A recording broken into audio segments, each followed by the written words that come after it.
For most people, their finances aren't one big problem. It's 100 small ones. A retirement account from a job 5 years ago. A budget that lives in your head, but never on paper. Life insurance that you meant to look into. A will, half finished, or not even started. And the longer you leave those loose ends untied, the harder it becomes to move forward with peace of mind. At Dominion Wealth, we walk with you step by step to help you tie it all together. We meet you where you are. We listen. We get your financial picture out of your head and into practice. Then we build a strategy to meet your needs now, prepare for your future, and bless the next generation. We don't pressure you. We give biblical, honest guidance. Let the strategy follow your values and help find the right solutions. If your financial path feels uncertain, let's get together one-on-one and get you on the right track. Book a free consultation today. We are here to help you get your finances in order so you can feel confident about the future. From baptism to burial, Dominion's got you covered. You can find us at reform.money. Non-rock-a-boatus must stop. I don't want to rock the boat. I want to sink it. Are you going to bark all day, little doggy, or are you going to bite? Right. Delusional. Delusional, yeah. Delusional's okay in your worldview. I'm an animal. You don't chastise chickens for being delusional. You don't chastise pigs for being delusional. So you calling me delusional using your worldview is perfectly okay. It doesn't really hurt. He hung up on me. What? Desperate times call for faithful men and not for careful men. The careful men come later and write the biographies of the faithful men, lauding them for their courage. Go into all the world and make disciples. Not go into the world and make buddies. Not to make brosives. Right. Don't go into the world and make homies. Right. Disciples. I got a bit of a jiggle neck. That's a joke, Pastor. When we have the real message of truth, we cannot let somebody say they're speaking truth when they're not.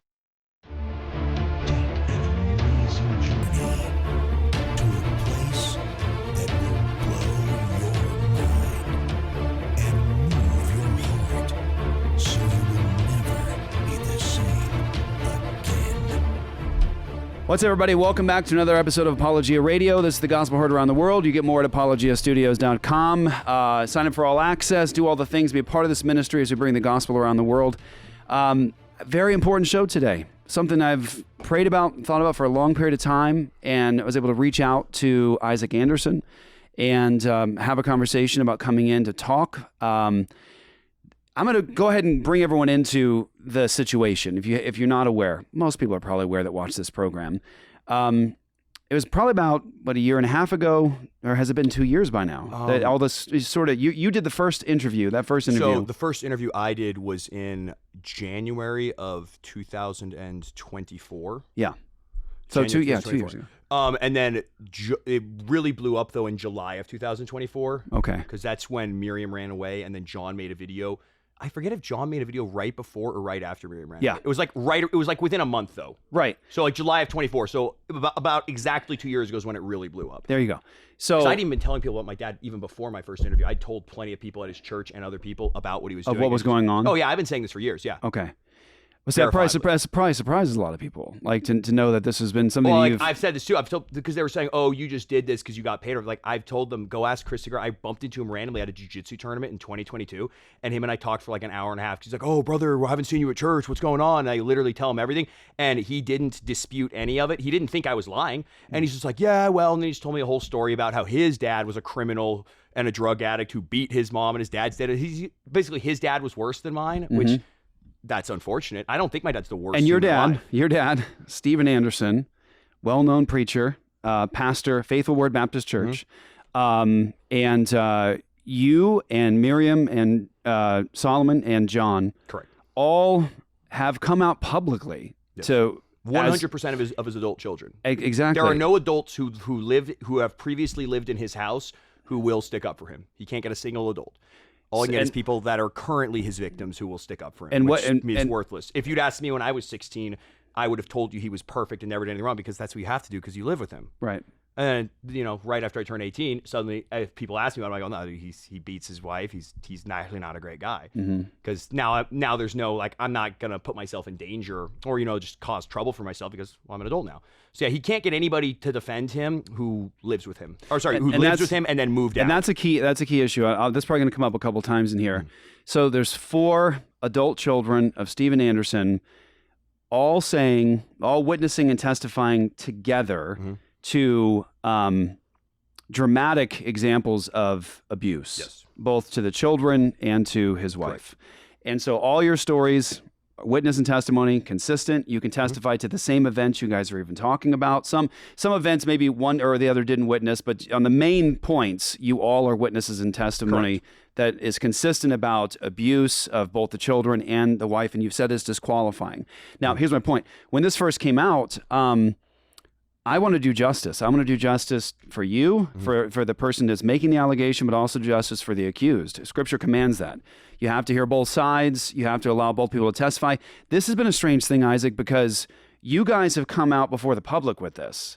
This is not something you've been able to resolve with Christian mediation within the context of the local church. Like talking to Chris Seeger is like his right-hand man. Yeah. At least he was at that time. I don't know if I'm assuming he still is. Yeah.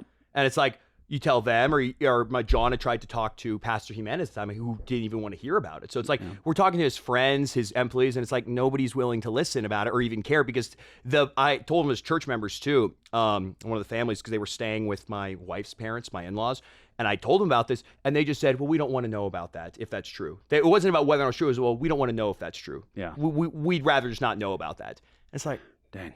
Like, so they just don't care. Most of all of his core members, they do not care. Okay. Because they simultaneously think we're obviously lying, but also who cares if it's true? They don't care if it's true. If there was video proof, they wouldn't care because they think it's fine anyway. My dad's already said that everything he has been accused of, everything, even if none of it was exaggerated, 100% true, he says none of that disqualifies him and it's all fine. We have not so far accused him of any, because that's his position currently, that nothing we've even accused him of is anything that would be disqualifying.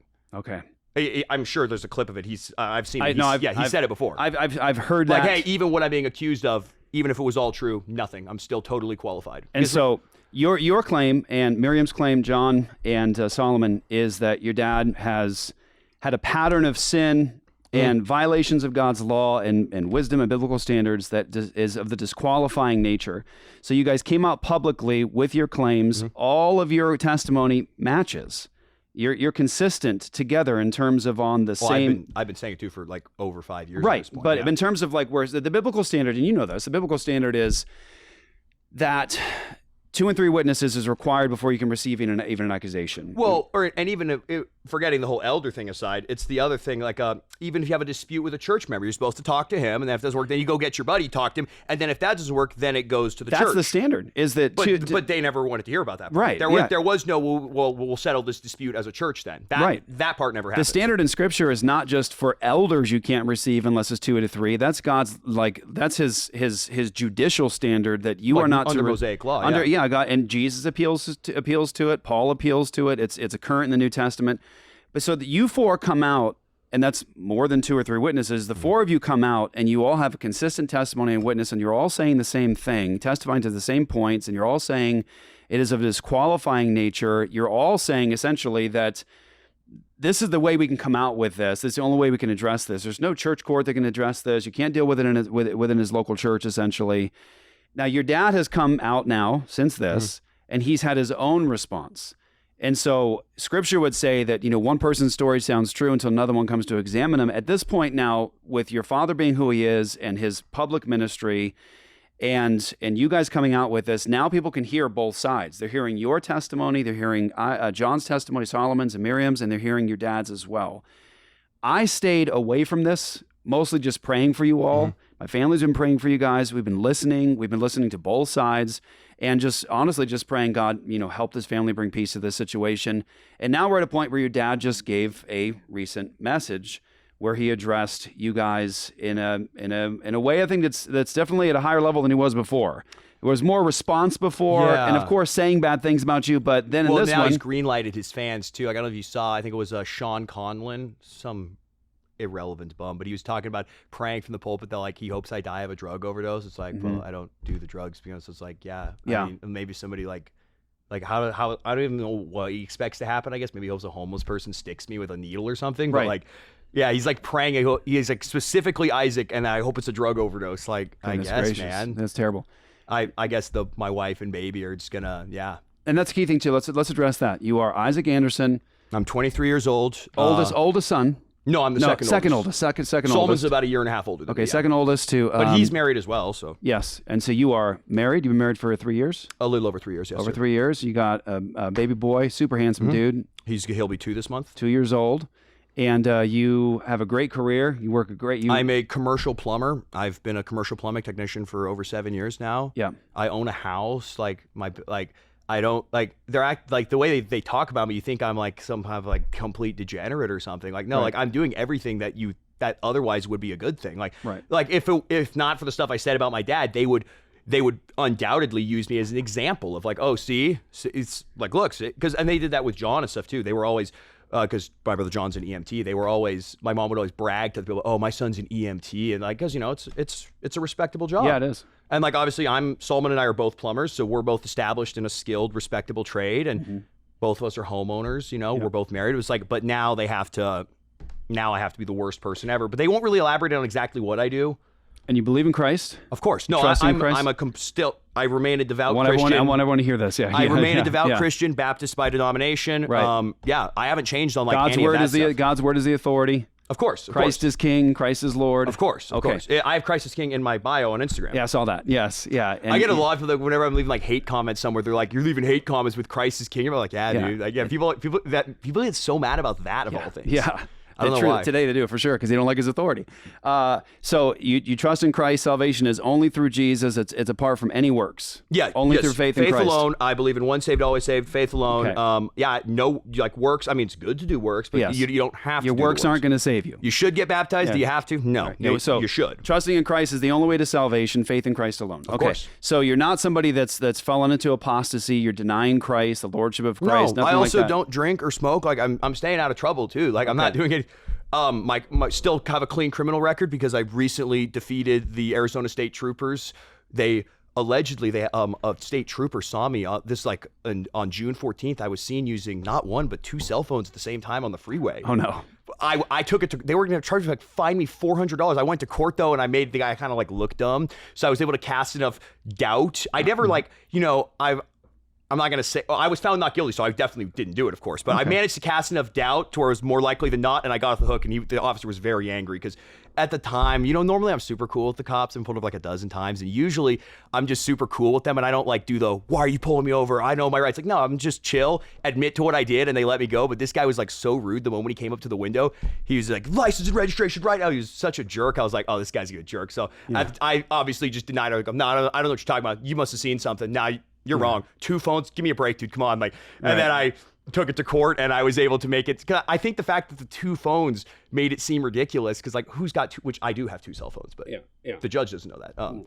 I didn't deny having 2 phones, but it just sounds a little, You're saying a lot, Isaac. Aside from that, I've got a clean criminal. It's clean too. But you haven't created any victims. There's no property damage. So according to God's law, no crime. Where's the verse that says I can't watch Instagram Reels on the freeway? Come on, dude. Right. So no egregious violation of God's law there. But okay, so now we're at a point where your dad. Okay, he did this, and look, you saw the program I did on it. You saw. I did. That was the first and only video of yours I've seen about it. I don't know if you've done others about him. That was the first. I think somebody I saw it on my Facebook feed, like the YouTube link. I was like, oh, he talked. What's he got to say? So I checked it out. Yeah, because you didn't reach out to me when any of this stuff first happened. No, I didn't. You reached out to me for the first time this week, less than a week ago. This week, no, I haven't wanted to get involved. I've wanted to play out. Now we're at a point where, look, everyone's testimony is out there. Well, it's also not blowing over either. Yeah, exactly. Your father's testimony is there. Your testimony is there. It's my position after seeing something like I saw 2 weeks ago with your dad doing this and calling it a sermon and vilifying his children and saying what he said. Imagine if a visitor walks in. I know, on a Sunday. That's what a weird thing. Yeah, I know. If this is a sermon. You think he'd make those videos not during? That's like a video released on a Thursday or something, just for his church members. Yeah. Yeah, and that's what I said in the thing. I said, this seems like something you'd have a conversation. Well, you didn't preach a sermon about it either. You talked about it on a separate thing, yeah. No, absolutely not. So it escalated to this. I'll just play this a little bit for the audience so you guys can see. And until they repent, I never want to see them ever again. And people are like, oh, you need to just make things right with your children, Pastor Anderson. You just need to just swallow your pride, be the bigger person. Hell no. Absolutely not. I never want to see them again. Man. Okay, so there's at least a portion. That's a portion. About that too. With him, my dad has never. Neither my mom or dad. I think they both have me blocked for like 2 years. They have never even attempted to reach out, and they really do not want to reach out to me. I think that they seem interested, and they seem to think they can get John and Miriam back on there. They have had no success, but they seem to believe. I guess I think that's why they like really hate me now, is because they just haven't even attempted to waste. They know it's a waste of time. It's not going to work. Okay. Well, because I mean, I'm not going to be isolated alone. Like, I'm married, I have my own family, so like it's not like I'm going to reconcile just because otherwise I'm all alone or something. Yeah, so it's like I have my own family. I'm not in a vulnerable position, or at least what they would perceive to be. Because I don't think John and Miriam are either, but I guess from their perception, they could get them back on their side easier. They have not even made any attempts to talk to me, which whatever. I don't expect them to. I don't care. But yeah, they're not interested in reconciliation. I mean, he even says that he. Finally, I think previously he wasn't admitting that.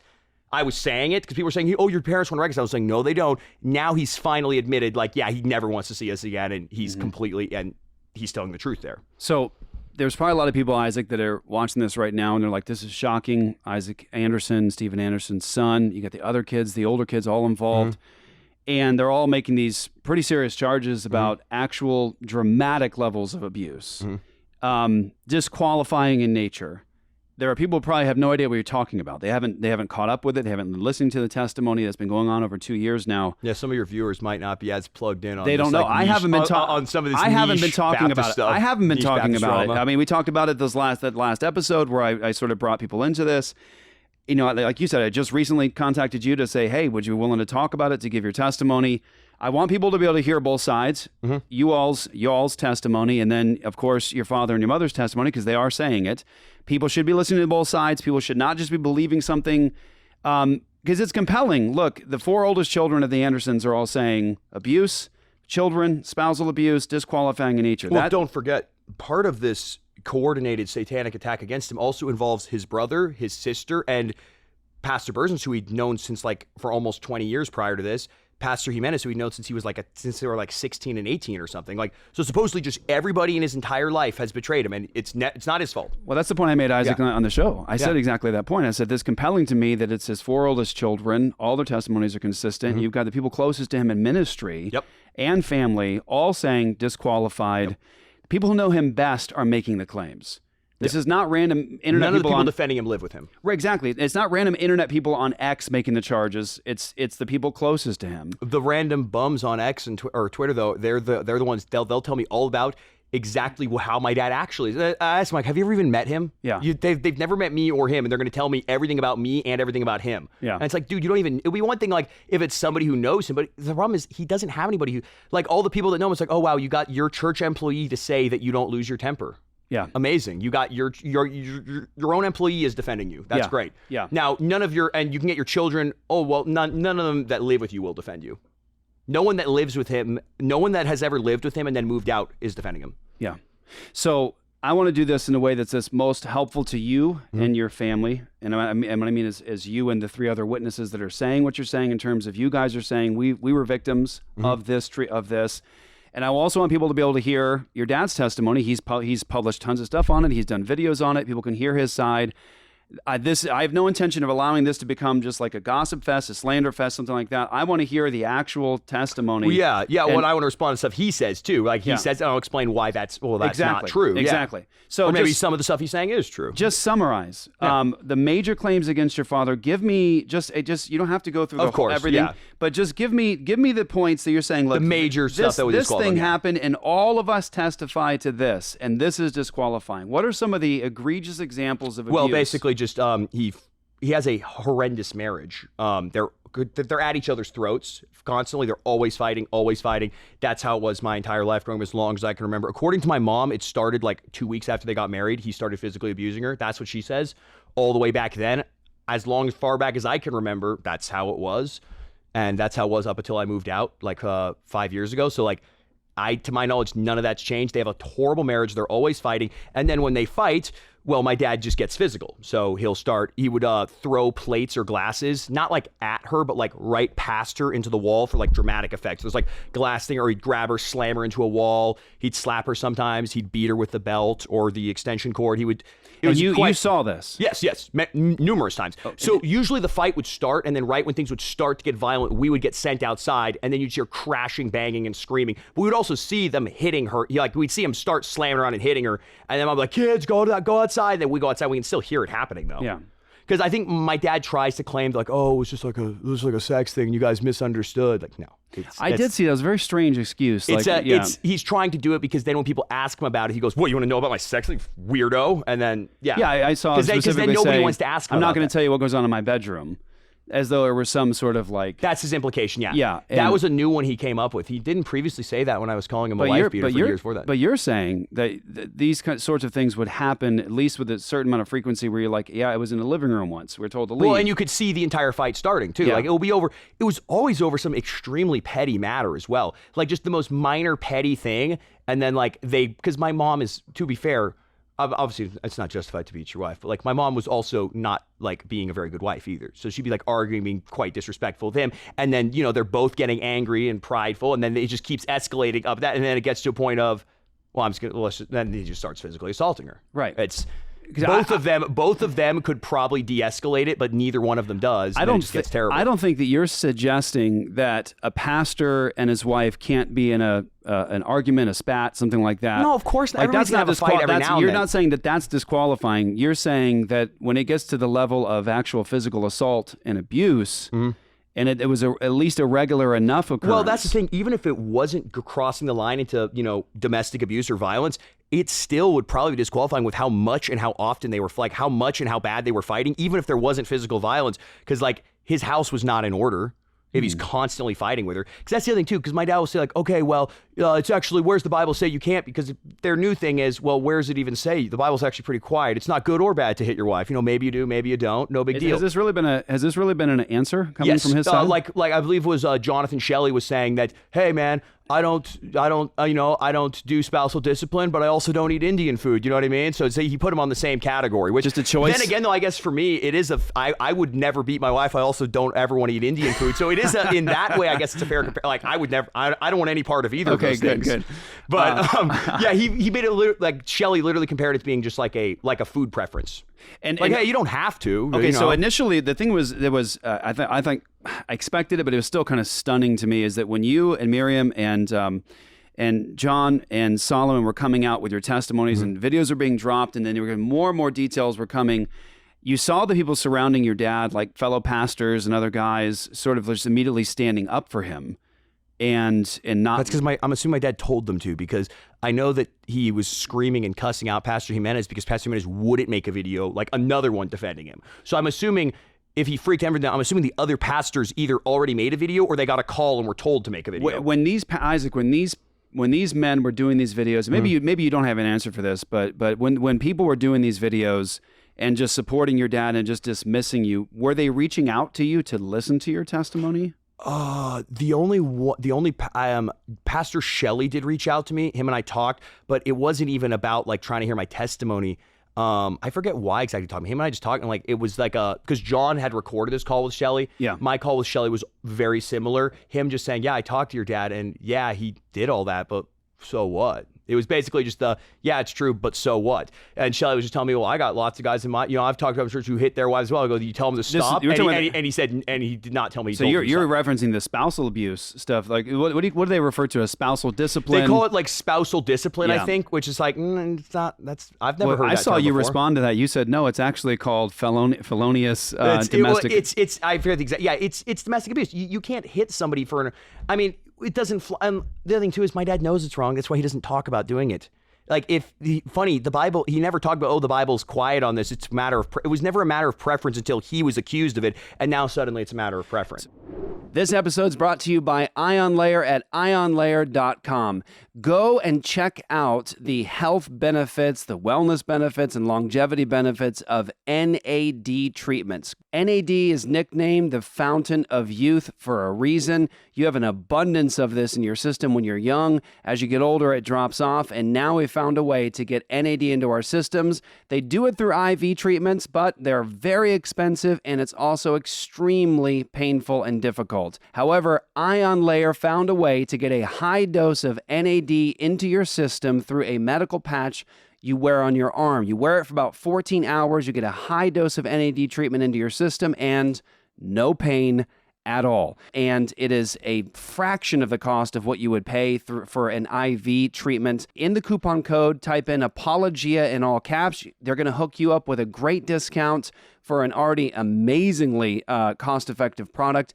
And they bless Apologia Studios and help us to stay on the air and do all these programs with you. Don't forget also, IonLayer has added a glutathione patch as well.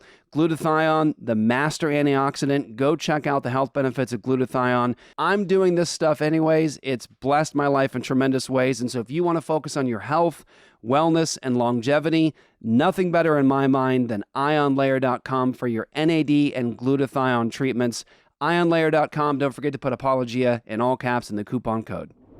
So here, Isaac, let's do this. I want to do this as biblically as possible. It is not possible for me or anybody else listening to this right now to have seen what took place in your home and what you're correct. What they you're never claiming. did this outside the house. Nobody could be able to say, "Oh, I saw it too." But you do have 4 witnesses coming out of the home that are all saying. Well, there's 8 more witnesses still at home. I know, but you're talking about the 4 that have come out now. You're saying that these 4 witnesses, the oldest children, can testify and witness to events of actual physical assault and abuse. Of course. From your father to your mom. Yeah. And all of you will testify to that. We all have, yeah. Yeah, and if any of my other siblings, when they become adults and move out, none of them are going to make videos defending my dad saying, no, he definitely never beat our mom. That never happened. Mm-hmm. That's never happened. But then there's also the thing that is the most shocking to me is to hear like the real terrible stories. If you're okay with mentioning, of course, the terrible stories with reference to Solomon. I think it was Solomon. He was the one who got his head split. He got his head split open, and then there's the issue with the electrical cord. That wasn't an individual incident. That was just like a thing. That was just a thing. A year or something. So bring people into those two because those two issues. There's a lot of witness and testimony that will corroborate and talk about those 2 issues. Yeah, so the one with Solomon getting his head slammed open, Solomon would do this thing. He would go to like the church plant at the FWBC Tucson or whatever on Sundays, and he was there with Corbin Russell, and he had been seen watching YouTube. He was watching clips of The Office on YouTube, so Corbin Russell told my mom, who freaked out, tells my dad, and then Solomon came home and was just like, I don't think, he didn't know he was going to be in trouble. Like, I don't think he even, or maybe, I forget if he knew he was going to be in trouble, but he didn't think it was big. If I remember, like, he didn't even realize, like, he just walked in and just, my dad then just attacked him, slammed his head, and he split his head open on, like, the side of the concrete window frame, split his head open. It was a big bloody mess or whatever. But my dad claims that I'm recounting that story wrong. That's not how he remembers it, which originally he forgot it all. He originally claimed this never happened. I don't even remember this. And then it must have been an accident. Now, currently, he will not recount what his thing is. Because I was on Twitter, I was like, okay, which part of the story did I lie about? And he goes, oh, I'm not doing this. I'm not telling you. So supposedly he has his own version of that story. Will he be sharing it? No. Okay. I'm assuming he just claims, I kind of pushed him like that, and then he fell and hit his head. Okay. Did Solomon go to the doctor? No.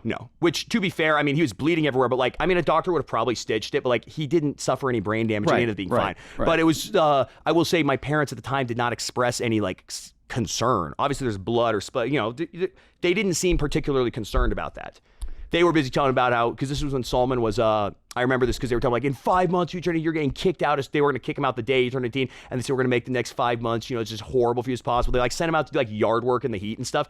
Because, if he's turning, if he was 5 months out from, turning 18, this would have been in April or something. So it would have been pretty warm out here in April. So your dad's response to you guys recounting that incident, talking about that incident is officially what have you heard? And his response is, it So didn't happen. his original thing was, I have no memory of this. And then it must have been an accident. And then when I was trying to pin him down on Twitter like a week or two ago, he just wouldn't tell me. He's like, I don't have to just keep answering this again and again. I was like, dude, where did you? He's like, I talked to Solomon about this. So he claims he talked to Solomon about it. He won't really say because he says I'm misrepresenting or lied about how it happened. But he won't say what exactly I lied about or which detail was wrong. So I was asking him, which one of these details is in? Because I listed, I was like, he was 17. It was because he was watching YouTube. You slammed his head in the window. I was like, which part of that's wrong? Mm-hmm. Which if I had to guess, my dad would just say, I just pushed him and he just fell and hit it. It's like, that's not really how that works. Okay. Because how hard do you, also, it wasn't like he was like a little kid or something. He was 17 and a half of the time. A little push does not send someone's head into a thing and then split their head open. Okay. That would have maybe made if you pushed him, you might fall down and hit the ground. But even in bringing that, Isaac, though, so that everyone can hear you as the witnesses who are claiming that you guys are the victims, they can hear what you're saying. You're giving an instance of, hey, this was pretty dramatic. Well, this wasn't like a one-time thing either. Right, that's my point, is that your testimony and your witness together is that this is a pattern of behavior. Yeah, it's not like abuse. He slipped up a couple times, had a few, obviously if you live with somebody for 20 years, everybody's going to screw up. Right. And I'm sure we've all had a moment where if somebody was there to film it or post it, we'd look like a pretty bad person. Of course, who doesn't? Right. But this was like just a continuous thing between him and my mom. Somebody was always doing something bad. Okay. And it was that was the norm, and it was more likely than not that somebody was getting mistreated or freaked out on that on a given date. Are you, because this is what people will allege or claim about you, that you're just your dad has said it. You're just an ungrateful brat. Yep.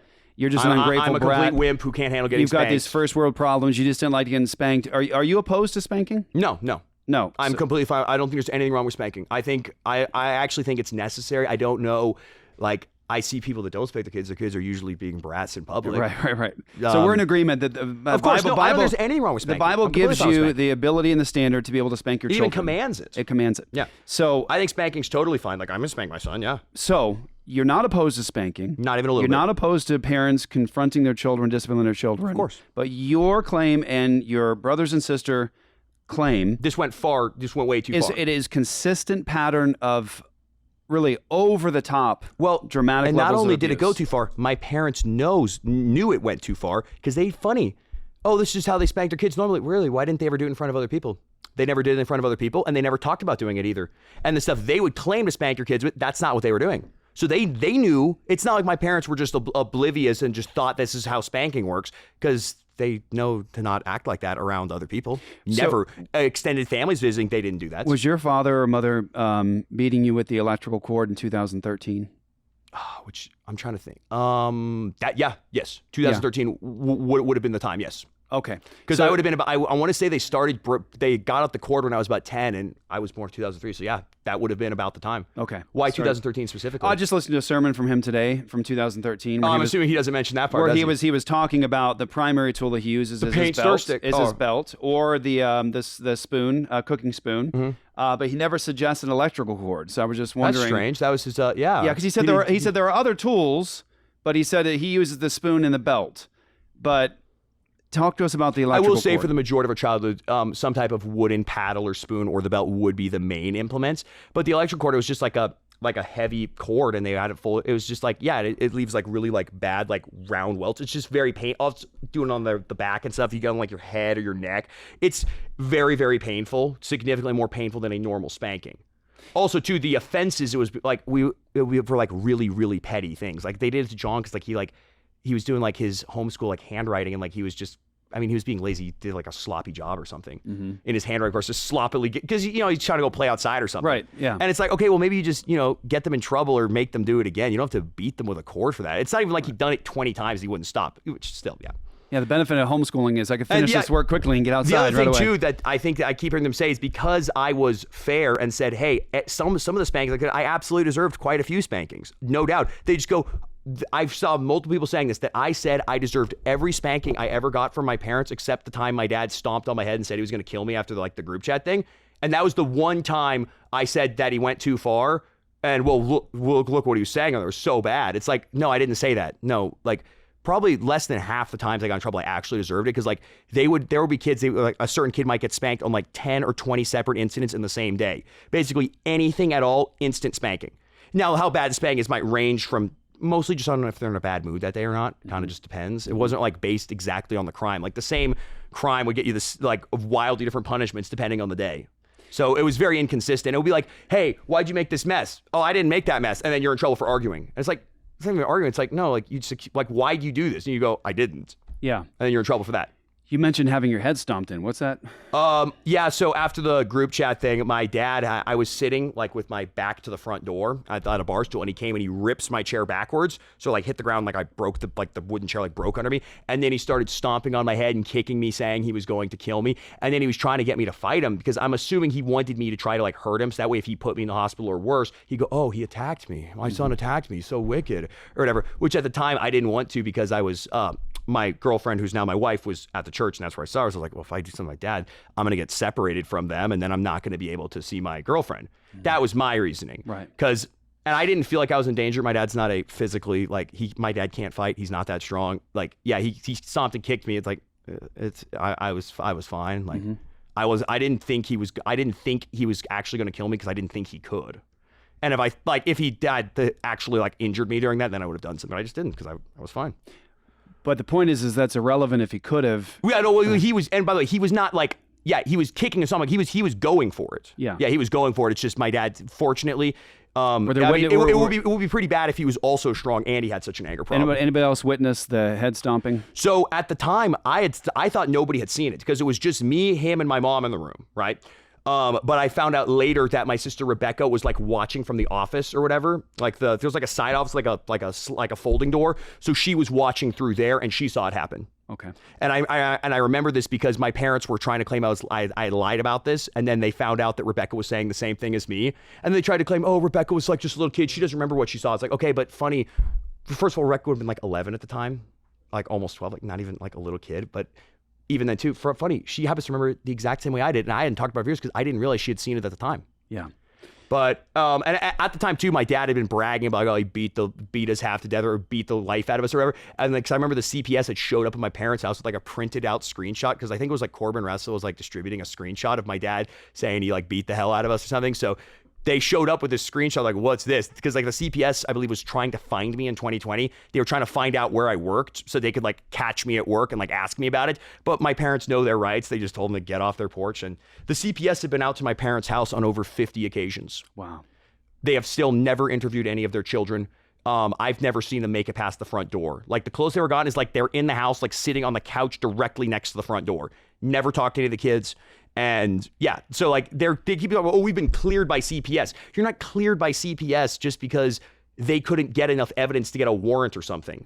That's not cleared by CPS. Just like, I mean, I was found not guilty of using 2 cell phones on the freeway, but does that mean that I was not using 2? I'm not going to say that because I don't want to say, but you know, I was found not guilty, but just because you did it does not mean you're going to be found guilty or whatever. And it is, for better or worse, it is really hard for CPS to take your kids. They can't just show up and take your kids away from you. Right. Because like, for the record, I don't think we should live in a country where somebody can just make a phone call and you get ripped away from your kids. Absolutely. And like, unfortunately, I don't have a video of this happening. I didn't have a way to get a video time. Like, I don't have a video of it happening. Now, I've made these accusations. My dad has yet to deny a single accusation I've made against him. So it's like, he's got 4 people accusing him. He won't deny any of it. He'll say it's lies or exaggeration. He will not give a specific thing that's like, at least nothing I've said. But in Scripture, you are able to give multiple independent lines of witness and testimony about particular incidents and claims.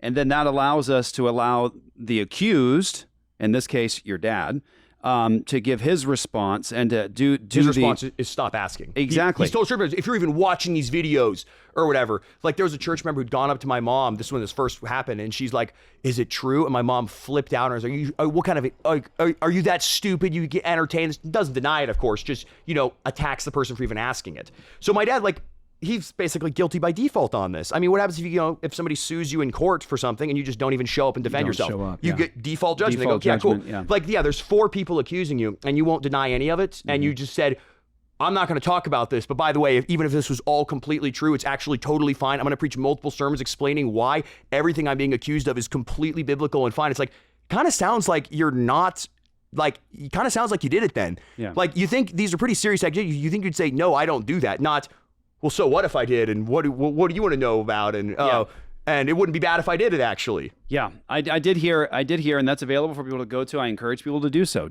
Listen to both sides, cross-examination, listen to the evidence, hear the testimony, listen to the response from Stephen Anderson to the children's accusations. Do all of that. That's what you're required to do. But John has some pretty harrowing stories. Solomon's got that major story about his head.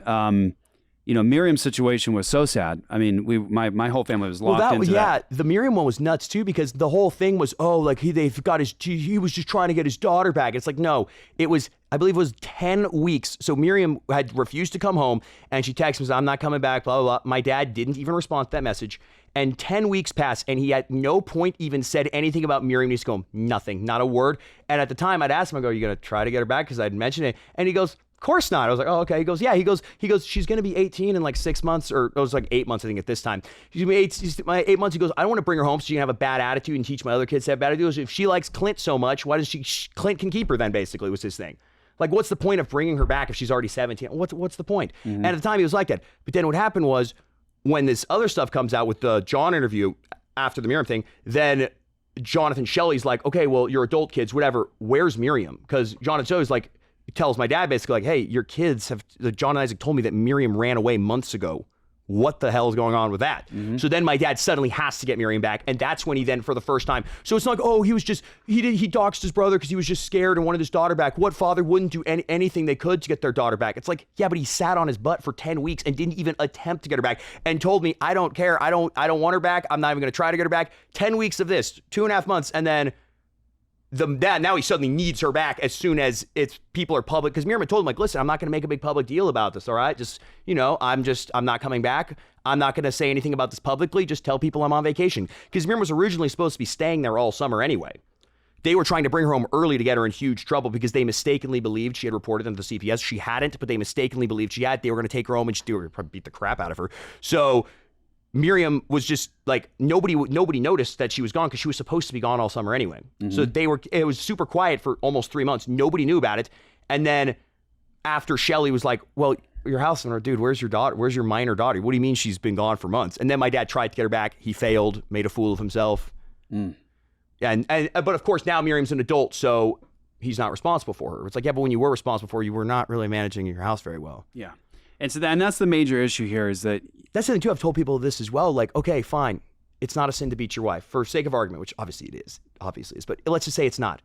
Well, the fact that you have to beat your wife as often as you do means you're also not in control of it. You're disqualified for that as well. And my dad knows this, and Chris Segura knows this too, that right before all this stuff happened, my dad went to Chris Segura and told him that he was going to step down because he couldn't control his wife and his marriage was that bad. Chris Segura knows this because this is a conversation my dad had with him. And Chris goes, oh, brother, we need you, brother. And they gave him this whole thing and convinced him to not step down. This was right before this other stuff came out. Of course, now my dad can't do it now because now but literally right before this happened, my dad was talking to Chris Segura. I don't know if he talked to others, but I know for sure he talked to Chris Segura about wanting to step down because he could not control his wife and his marriage was just that horrible. And that's according to my dad. I wasn't saying I need to step down. He's telling his people, I need to step down because my marriage is just this bad.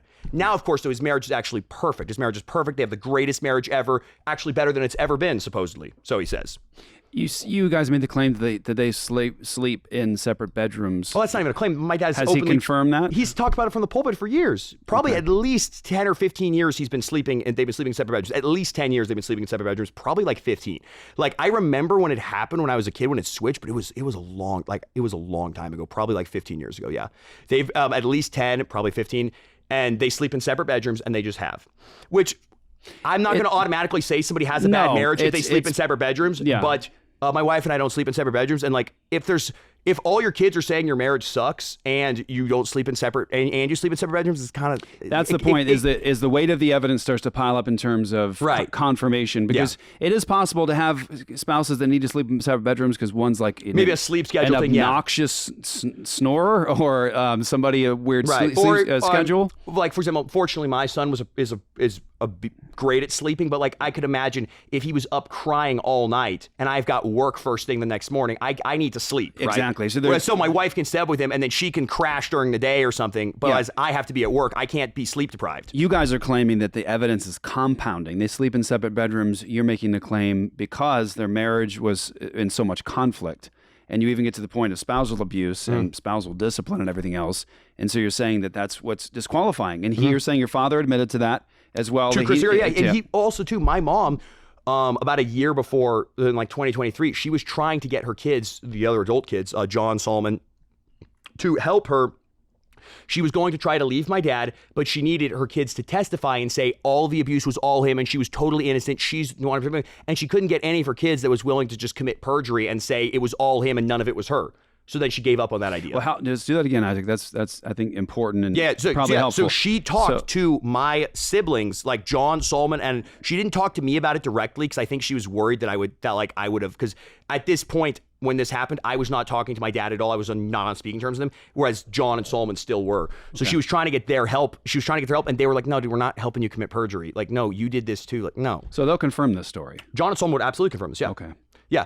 Actually, I'm pretty sure she told. I know for certain she told John and Miriam. I'm almost positive she told Solomon as well. Okay.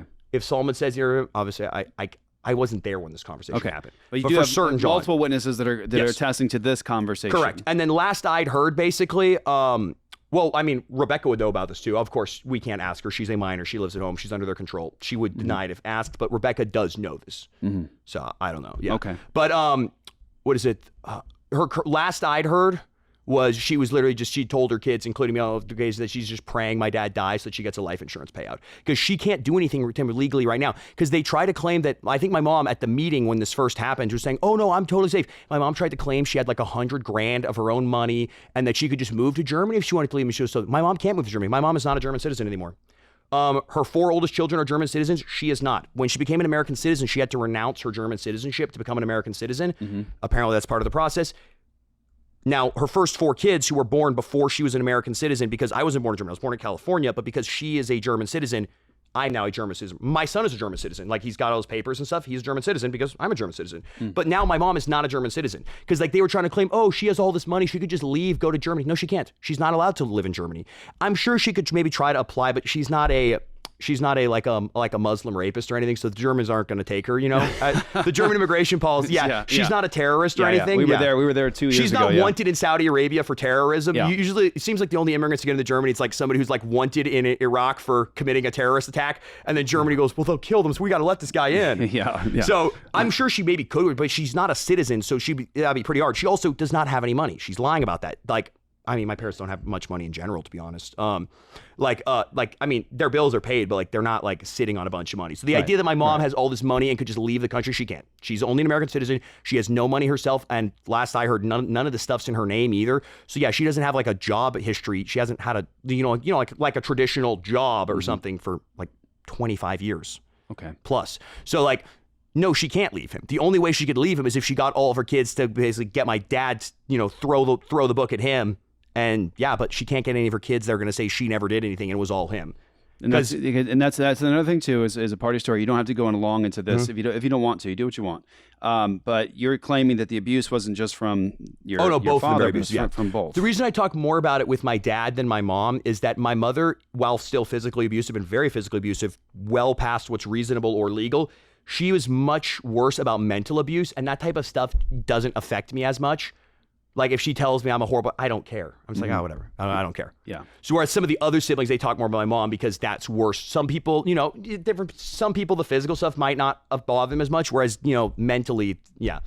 But my mom's very mentally abusive and physically abusive too, but she's more in the mental. My dad was not like mentally abusive. Like he wouldn't be telling you that like you're like ugly or something or trying to like put you down or saying like nobody's ever going to love you. He would just beat you up because he was mad or something. Okay. But there was less emotional stuff with him. So did both parents though, Isaac, use say the electrical both cord? Did, yes. Both did many times. Can you help everyone? Because look, you guys have made a big point about this, and the stories have been horrible. But can you help those who want to know the truth and they want to hear your side? Can you help them to understand what it was like and like to when you talk about getting beat with an electrical cord? It's honestly about the same thickness as this, maybe a tiny bit thicker, about the same as this, and it was like maybe like 6 feet long, and it's folded twice, so you have like 2 loops. Oh, wow. And the problem was then they can split because and then they'd get you on like the neck, the head, the back. You have like marks. It would wrap around to the front sometimes. It was quite bad. And are we talking about like, hey... He's swinging it fast enough to where it's like whistling. Whistling? I still, it's a very distinct sound. Yeah. So he would swing it fast, like he was swinging. So it. we're not talking about an electrical cord like that, which is already bad enough as it is, and saying, hey, turn around, and then like a swat. We're talking about like a very hard. And sometimes the kid too, because it's so painful, will be thrashing and rolling, and they're just still swinging.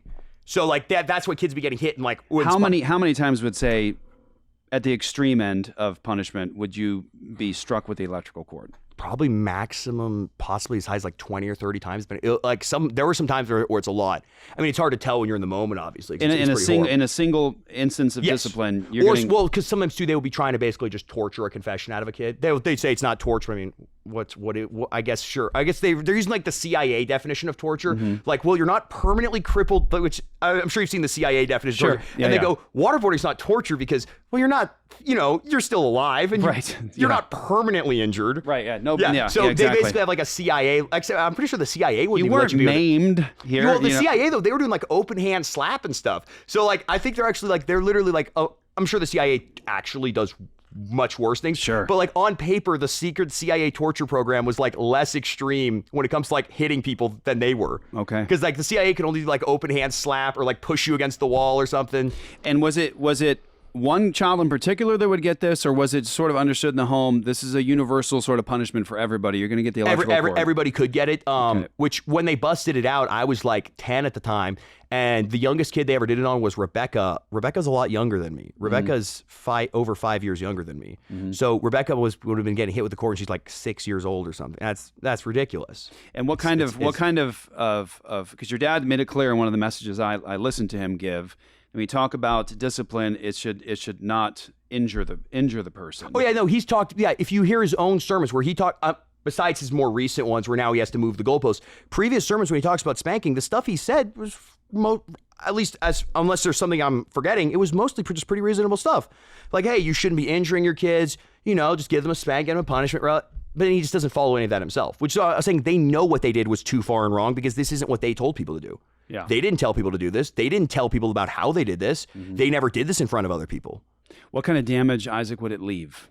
Just like really bad, like welts, like a raised welt or bruising. On a couple occasions, it would draw blood. Most of the time, it did not draw blood, just really bad welts. There were several occasions where there was blood, and my parents just dispute that. It never happened, of course. And the thing is, the fact that Solomon said he never saw a kid get beat bloody with it. Once again, we're not always there for every single beating.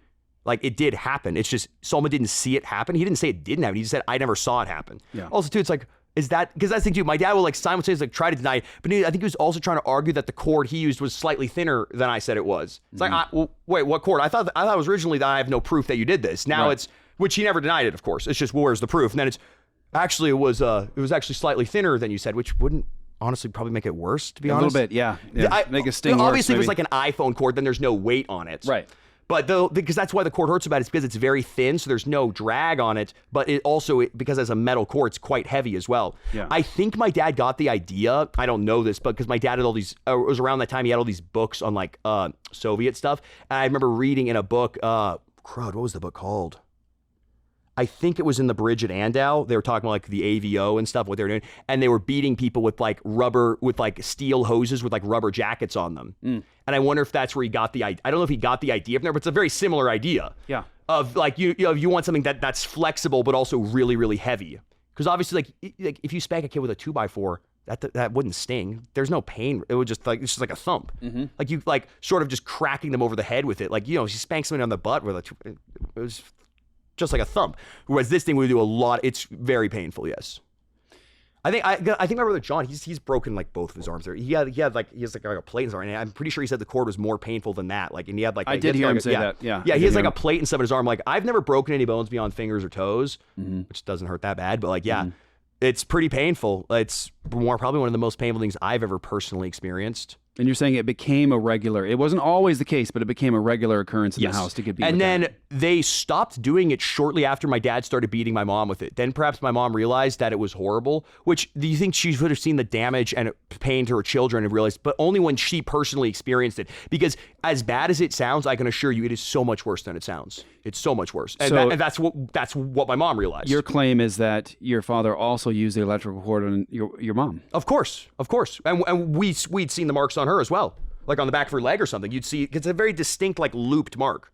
It's like an oval like looping welt mark. So, and that's right after like I think after he'd used it on her a few times, she stopped using us and they stopped using it on us. Because then they were like, oh, dang, that's actually pretty bad, I guess. Yeah. Which I'm surprised it took like she had to personally experience it. Right. Like, I've never been pepper sprayed. I know it hurts. I don't need to experience that myself. Don't you think it's wild? I mean, don't you think it's wild that there are Christian men, professing, believing men, who actually buy into this bullcrap about spousal discipline? Well, and that's the other thing too, because forgetting, okay, fine. Whatever, Shelley, it's just like Indian food, it's just a matter of preference. But why do you have to hit your wife so much then? Why do you have to do it then? Okay, right, he has to rule his house. His wife is just, because I think my dad's also said like, well, what are you supposed to do if your wife just won't obey you? It's like, well, in your situation, you're supposed to step down actually, like, because you're the pastor. You're not managing your own house, clearly. That's true. He should be stepping down, but it's like, so it's like he's like, whether or not, like, either he's beating her that much and she doesn't deserve it and he's got to step down, or he's beating her that much and she does deserve it and he's got to step down for that reason too. Like, he's kind of screwed either way on that one, which is why he just has to make it, oh, what do you want to know about my bedroom? Because either option is terrible for him. Is there anybody else, Isaac, that would testify or say, I witnessed that at least on one occasion? Of him hitting her? Hitting her with the electrical cord. My siblings will, yeah. Yeah. Nobody else, because they obviously didn't do this when like there's guests over, obviously. Right. John, Miriam, and Solomon would all testify to that, yeah. Yeah. That's not even, because we knew at the time, we're like, is that why they stopped? I think, because at the time we thought it was funny, like, oh, mom doesn't, oh, now she realized the cord, oh, must be. Taste of her own medicine. Yeah, a lot of fun. Because at the time when you with the cord, I mean, this probably sounds bad. We were super stoked about that because, well, she'd been doing it to us. We're like, yeah, how do you like that? Yeah. It's like, yeah, how do you like it now? It's obviously I was like 11 at the time.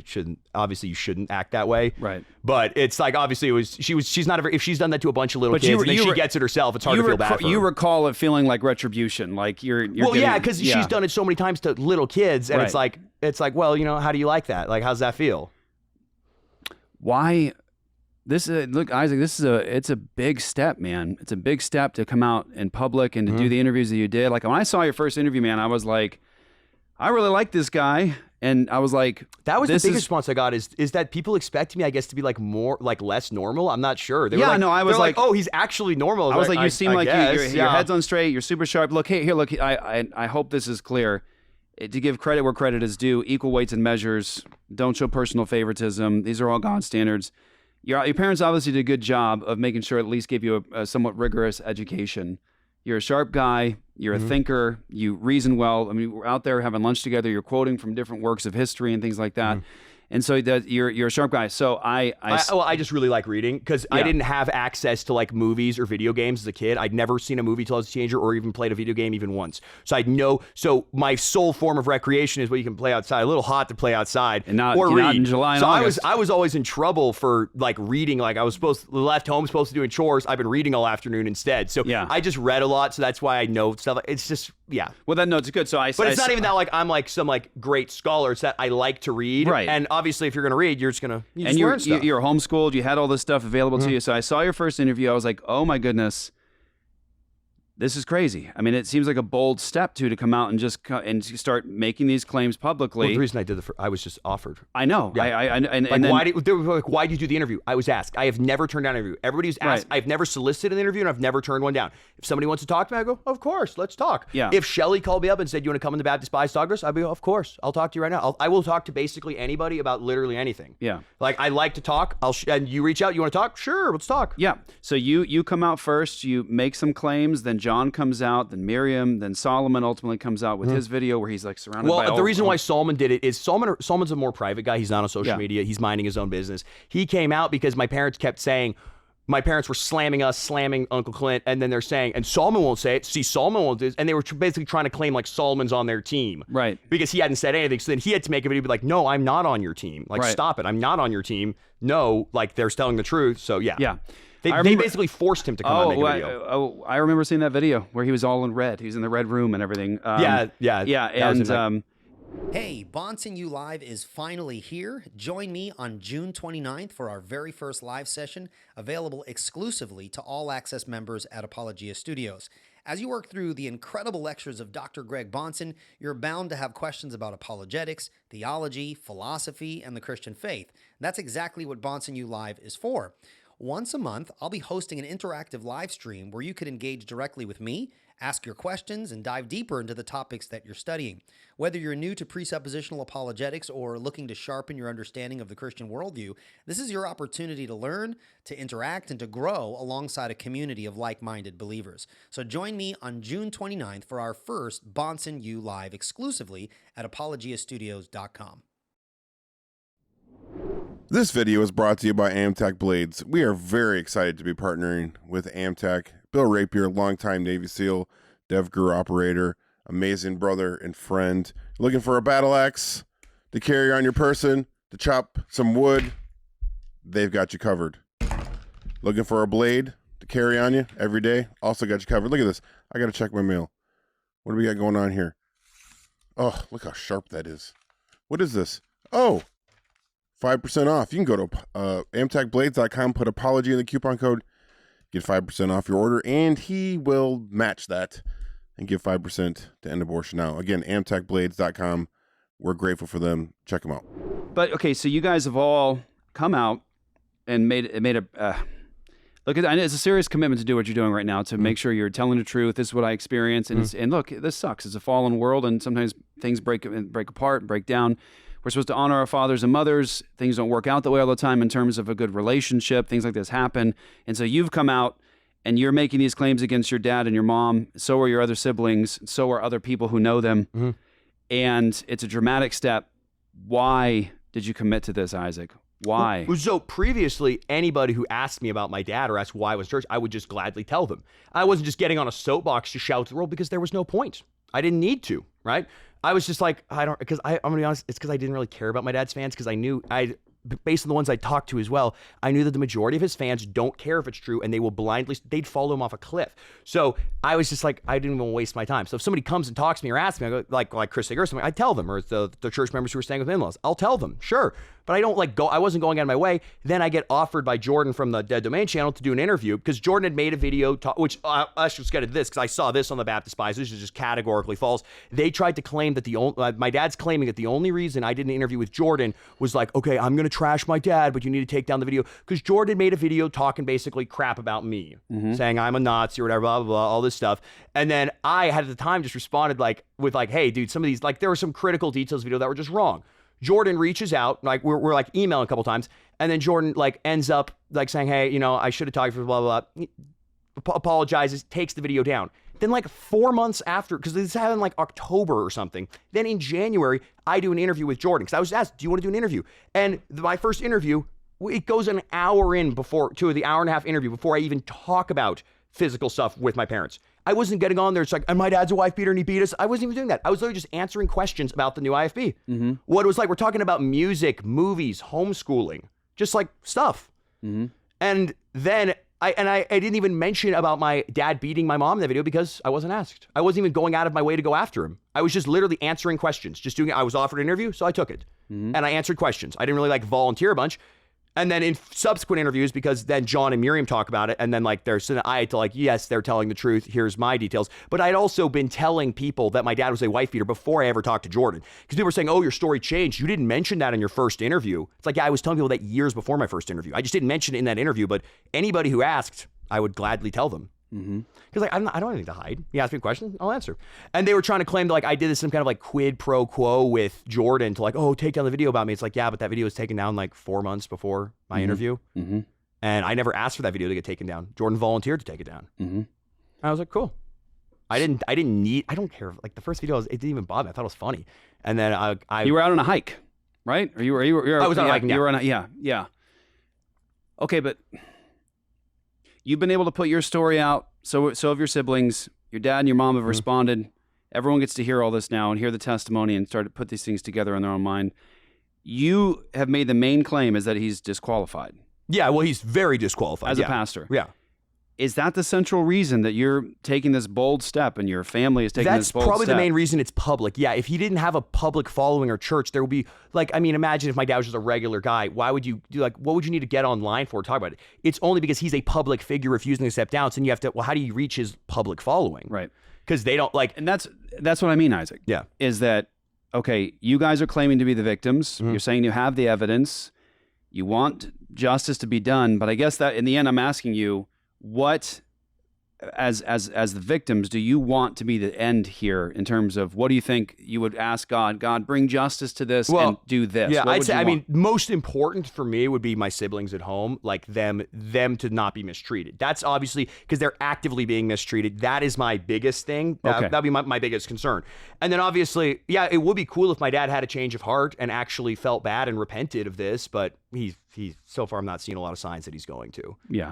And it's at his age, it would probably take nothing short of like maybe like a near-death incident or something that like, snaps him out of his, because my dad is just a very delusional, like that's why my dad is so depressed now about this stuff, because my dad legitimately seems to believe that like he's like more important than everybody else and stuff. And he's like God, he thinks he's like the greatest. He said this before, like, I don't think publicly, but he said this, he's the Elijah of this generation. He's like the most important. He thinks he's the most important pastor since Jack Hyles or whatever.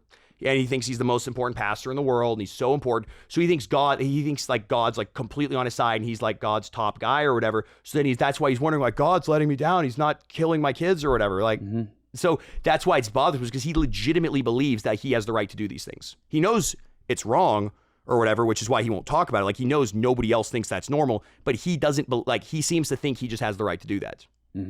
Like, cause I'm seeing all videos I'm saying, it's not even possible for me to rape my wife. In his mind, he can do whatever he wants. He answers to no earthly authority. There's no pastor he answers to. His brother and sister disagree with him. He wants them to die, right? Pastor friends he's had since Pastor Jimenez, it's like they've known him since they were teenagers, and it's just, get this guy out of here. Pastor Burns, he's known for 20 years, and it's gone. He doesn't answer to any earthly authority. He's already said before he doesn't care what the law says about these things. So it's like he doesn't answer to anybody except for God. But according to him, he's the man of God, so he's the closest or whatever. Yeah. Which obviously he wouldn't call himself like a pope or something. But like, yeah, but everybody in his new IFB, which is like his own sub-denomination or whatever, has to follow him. And if you not just follow him, but you have to make a video supporting him and stuff, you have to stick up for him, otherwise you're going to get kicked out of the club.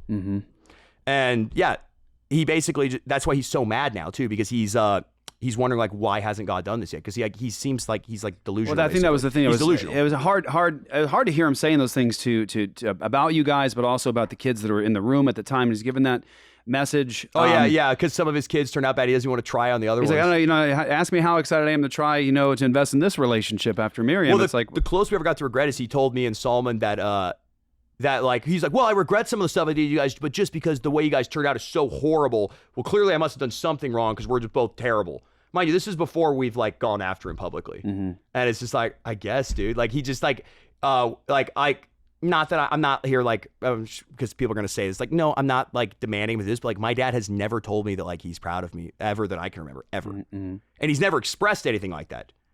And it's like, which I don't care. I don't care about his approval. Like, I don't need the approval of some like deadbeat wife beater. Like, I don't care about his approval. His approval is worthless to me. But like, he does not care about most of his kids. Which is why, like, and I remember too, like when I was the first one out against him and stuff, I heard from multiple younger siblings that my dad just said, well, I have 11 other kids. That was, you trying to go, I got 11 other kids. Like, hey, who cares? He could spare me, basically. That's literally just what he said. I asked, so what? Which is why they're not really, and that's why even now he's saying now he's got 8 kids, which he's just going to keep running out of kids. Because my parents think according to my parents, this is what they've posted. Because remember, originally I did this because, well, the current story is that I did this because I was trying to like get Jordan to take down the video about me. That's why 4 months after Jordan took down the video that I didn't even ask Jordan to take down, now suddenly I'm doing this interview just to do this. Whatever, right? Even though I held back on my parents and really didn't slam them. I was just answering questions, and I even tried to be fair to my dad and say, well, we were always fed, we had clothes and stuff, the bills were paid on time.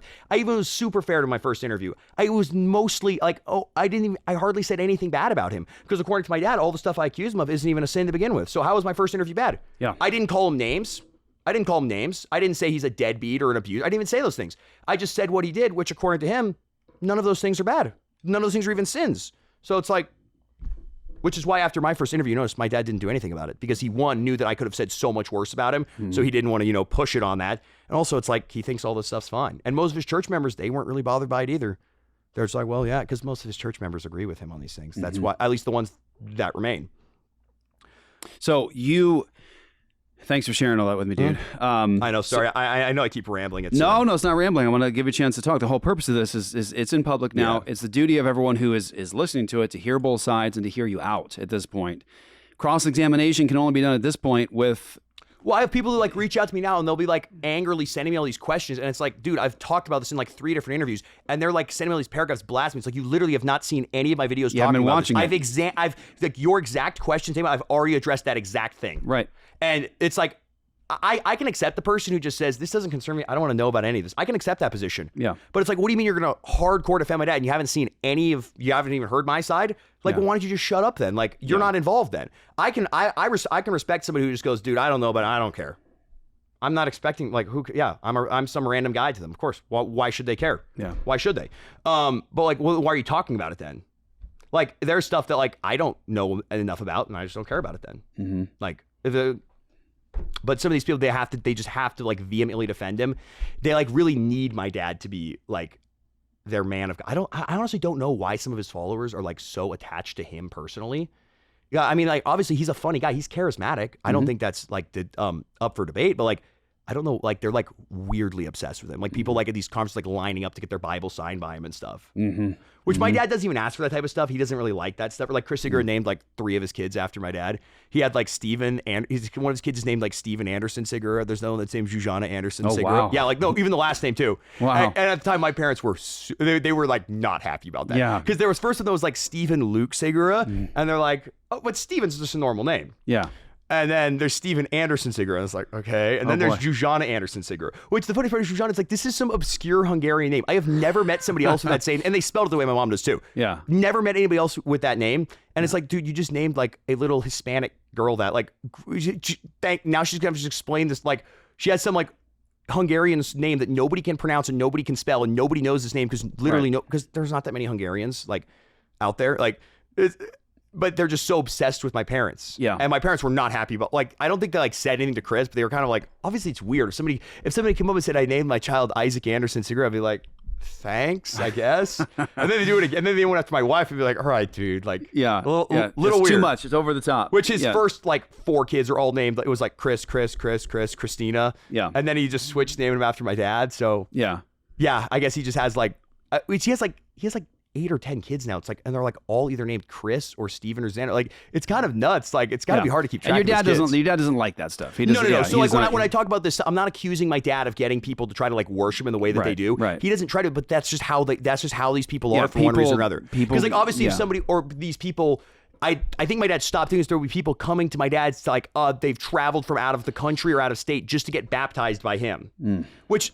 They were doing this back in the Bible too, like, oh, you got Paul, or like who got baptized by Paul? Apollos or Paul, yeah, exactly. They were already doing that, which I think now if you show up for a baptism, they'll like my dad. I think he doesn't really do baptisms much more because it was people like, oh, I want to be baptized just by you, which it's fine if there's a guy who's like, I don't have a church in my area, so I'm going to come here and get baptized. But like they would come just to get baptized by him, like they have a local church that they attend, and they're like waiting to get baptized. I've had the same things happen to me, and I purposely say, or people like in line to get their Bible signed by him. It's like, well, now he's got to sign their Bible. If somebody's like, I drove 8 hours to get my Bible signed, like, of course you have to sign it. Yeah. I usually, but like it's weird that he's like treated like a rock. Like he gets at these other at these conferences, you get like treated like a rock. Like people run it like so happy to see him. Yeah. I guess. So my hope is that after listening to you guys, listening to your dad, and this is all now public and everyone's giving them, he spent a considerable time even giving sermons on his response to you guys. Yeah. He's done so many sermons. It's all public. Never denying anything though. Just a lot of talk about why we shouldn't ask about it or why it wouldn't be bad. I would agree. I don't think that his response to your claims is adequate or satisfies biblical standards to refute your claims. Forget refute. It's not even a denial. I know. He won't even deny it. He'll just say it's a lie or an exaggeration, but he won't say which parts. Yeah. It's so it's all public. After seeing his crash out 2 weeks ago, I thought, okay, maybe it'd be good to talk about this and to talk about it with at least one of the witnesses. All of your witnesses online. Everyone can hear everybody's there's like hours of interviews. So this, I'm talking to one witness now, but all this can be corroborated with hours of testimony that's already out there. Yes, correct. I believe that your dad, for the good of his own life, heart, and mind and family, is morally obligated to step down. By his own account, he's apparently miserable. He can't even take a nap without, like, he can't get a break. apparently for the last 2 years, he's just been miserable. It's the first thing he thinks about when he wakes up, the last thing he thinks about before he goes to sleep. Right. He can't even take a nap. He's having nightmares. Dude, I don't think about any of this stuff, which they're already going to say, oh, he must be a reprobate. His conscience is seared with a hot iron. Yeah. That's why it doesn't bother him. Because my dad's basically having his Jonah moment, just sitting, waiting for Nineveh to get destroyed. He's just getting cooked in the heat, just waiting for Nineveh to get destroyed, and it's just not happening. Right. He's sitting under his booth with his gourd or whatever, and just waiting, and it's not happening. Whereas me, I'm just like, why wouldn't I sleep well at night? Yeah. He's miserable. It's not even good for him. He doesn't want to pastor. I'm saying you shouldn't pastor. He's like, I don't want to pastor. I'm miserable. And then his fans are like, no, pastor, we need you to keep going. Right. They don't even care about it. That's a hateful thing to do to your dad. I think. His family says he should step down. He says he doesn't want to do this anymore. He's miserable, and he has been for 2 years. It's not like he's having a bad day or a bad week. It's not loving to him to say keep going. I mean, we all have our bad days, maybe a bad week, maybe a bad month. It's been apparently 2 years of him being miserable. Right. And his marriage, I'm assuming, is not any better, despite what he says. Because the fact that he keeps talking about how good his marriage is, I'm sure you know this. People who post about how good their marriages never have good marriages. Yeah, it's people with happy marriages don't have to post about it because to them it doesn't occur to them that other people might think their marriage is bad. Mm-hmm. So they don't have to post about it, talking about how good it is. Yeah. Yep. What do you have to prove? Yeah. So I think that your testimony and your witness and the evidence you have is compelling. It's overwhelming. Mm-hmm. I think that if you listen to your dad's response publicly and do it as much of a cross-examination as you can, listening to the testimony of everyone and their responses, your dad's response is found wanting. I think that this is a painful thing to bring out into the public. I think it's destructive. I think it's destructive to do to the people that he's continuing to minister to. He's doing sermons, vilifying his children. I think when it first happened, he literally spent for 2 months every single sermon, Sunday morning, Sunday night, Wednesday night. It was like literally 2 months straight was about this. Yeah. Because I remember I was like, he finally broke his streak, and I was like, oh, he broke his streak talking about it, finally. Yeah. And so this isn't healthy. It's not healthy. He still kept going. It just wasn't every single sermon. Exactly. So it's not healthy. It's not good for the church. It's not good for the name of Christ. It's not good for him. It's not good for him. He's miserable. And that's what I said. I said, your dad, I think your dad is a brilliant man. He's very intelligent. Yeah, he's not dumb. Yeah. He's super intelligent. I think he's a hard worker. I think your dad has obviously a strong entrepreneurial spirit, obviously. I think he will do great and well and be better for himself and his family if he steps away from this ministry that he shouldn't be doing in the first place. I don't think he'd be able to find work easily because, there are jobs he could get where they wouldn't care. But he's with his mortgage and stuff, he's not going to be able to. He needs to make a lot of money because he's got 8 kids at home and stuff, more expensive. And any job that's going to be paying the kind of money, he has enough dedicated haters that are just like leftists or something who will hunt down any job he works at and harass them. Because they did this to him. That's why he became a full-time pastor. Because even back in 2013, 2014, they were really going after his things, and they were finding out who his customers were and contacting his customers of his because he was a low voltage electrician. Mm-hmm. So he did mostly fire alarms. I think some burglar stuff, mostly fire alarms systems, just maintenance, installation. He did them in Arizona, California, and he was doing pretty good with that. He had a good business going, but he basically was losing customers left and right because they would call up his customers and get him to lose his, because some of these places a contract. He would do all these Rite Aids and stuff because there's annuals, because we'd go with them on these work trips sometimes. So he'd be doing work at all the Rite Aids or Mervyn's, which has not existed for quite a while. Yeah, but it'll be Rite Aids, Mervyn's, all these hotels and stuff. So if they can cost him one customer, that might be so many jobs because he did so much work for Rite Aid, and there's so many of them. Yeah. So that's kind of he was. I don't think he's going to do well in the private sector. I know he was. I heard something about him trying to do tutoring or whatever, but it's I don't know how much work is he going to get tutoring people in ancient Greek or whatever he's tutoring them on. Yeah. So I don't know how easy it is for him to just go get a day job, and they don't have a bunch of savings or investments. They don't have a retirement account. So I think that's my next question is I don't think he can quit being a pastor financially. Unless he's got a bunch of money on the side that nobody knows about, I don't think he can stop being a pastor just for he's got to pay his bills somehow. And it's your suspicion that that's what's keeping him going, even through all the pain. Correct. Okay. Well, he needs why do any of us go to work? Right. I'm a commercial plumber. That's not always an easy job. It's pretty hot. Yeah, but I like making money because I have to pay my bills. So right. It's if I'm having a bad day at work, it's I still gotta work. Yeah, but it seems like he's having a really bad day at work himself. He's been having a bad couple years at work. I'm usually in a good mood at work. Yeah. It's some days are worse than others. Usually I'm having a good time at work. Right. Usually if you catch me at work, I'm having a good. That's because I don't get paid by the hour, so I can take breaks, do whatever I want. Right. I work by myself. Play on your 2 phones, but not. Well, one's a work phone, one's a personal phone. And sometimes you have to call a customer on one phone, you're reading the info on the other, and there's some dumb state trooper apparently next to you. Yeah, right. We'd have a good conversation talking about allegedly. So I've still never been found guilty of. Actually, there was once I was dirt biking on the res without a license. And my motorcycle. They gave me like a $75 fine. I'm not even. Did you create a victim damaging your property? No. So I was in trouble because I'd gotten stopped because apparently you can't just hang out on the res, even though it was on like a public road. Oh, yeah. I wasn't spending money at their casino, so I wasn't authorized to be there. Which I didn't even get in trouble for that because like I got a female cop at first, which was she was trying to like charge me with like trespassing on tribal land for like several grand. But then a male cop shows up. He's like, "Oh, sick dirt bike. We're talking about bikes." And then I got off, which I didn't have my license on me, so I got like a $75 fine. I'm not even gonna fight that. I was like, yeah, I didn't have a license. $75. That's reasonable. I just paid it. Right. But then because I was under 18, I had to go to some dumb like driving class, and it was me and 20 women who were all in there for DUIs. Oh no. I was there for like 9 hours, and all of them. It was the worst part for me was that none of them took accountability. They all had an excuse for why they drove drunk. There was not a single one of them. They all like, well, in my situation, here's why I had to drive drunk. They all. Man. Always a reason. I was there just the whole time, just like, because the whole class was about drunk driving, basically. Yeah. And they're like, well, why are you here? I was like, I'm here because I didn't have my driver's license and I was on my bike. And they're like, what'd you learn? I was like, well, I have my license for my motorcycle. And I was like, I have the endorsement now. I was like, so yeah, I have my license. Like, I already fixed this problem. I'm just here and I hate it. Basically, because the $75 fine didn't even bother me. I'll just pay that fine. Forget about it. Right. Now you have to sit in a class for 9 hours. That's way worse than a $75 fine. Just let me pay. Yeah. I'd rather pay like a $400 fine than have to take a day off work and sit in some struggle session about drunk, because like none of the class even applied to me, because obviously everybody knows you need a driver's license to drive. That's not justice, for sure. Well, Isaac, how can we pray for you and for your sister and your brothers? How can we pray for you? Oh, I mean, I don't have any like specific requests, because like my life's going great. I'm in great health. My son's in good health. My wife. You seem like you're doing really well. I'm quite blessed, far more than I deserve. Well, what do you want people to pray about this situation? Like, how do you want it to end? I want my dad and mom to first and foremost stop treating their kids at home like crap. Like, stop. And then he needs to step down and get his crap together. Like, I'm not even sitting here expecting him to apologize to me. I don't even care about that. I don't want his apology. Like, I don't care whether or not he apologized to me. It's not like if he apologizes, like that's all I wanted. No, it's just I want him to stop doing it. I wouldn't even care if he didn't apologize. Like, can you maybe stop doing it? Possibly. Like, I feel like that's pretty reasonable. Like, can you stop? Also, too, like, seeing my parents have made no effort to see my son as well, none whatsoever. Which I told them, hey, you guys can come see him anytime you want. Just bring some of my siblings over with them, and they won't do that, of course. And they have not asked again. They don't care about him, or at least maybe they care about him. They don't ever even attempt to see him. You think they'd want to see their grandson? Yeah, and that's the thing, Isaac. Look, in the end, none of this is good. Like none of this is. Well, yeah, it's not a good. Yeah, I don't think anybody thinks it's a good. Nobody. Situation. I'm saying nobody should be rejoicing over this, regardless. Like, for example, your dad has slandered me and vilified me for many, many years. Lied about me publicly. He's done sermons about me and my wife. When did he start? Because like I can't remember a time he wasn't talking. It's got to be at least like 10 years or something. It's got to be like.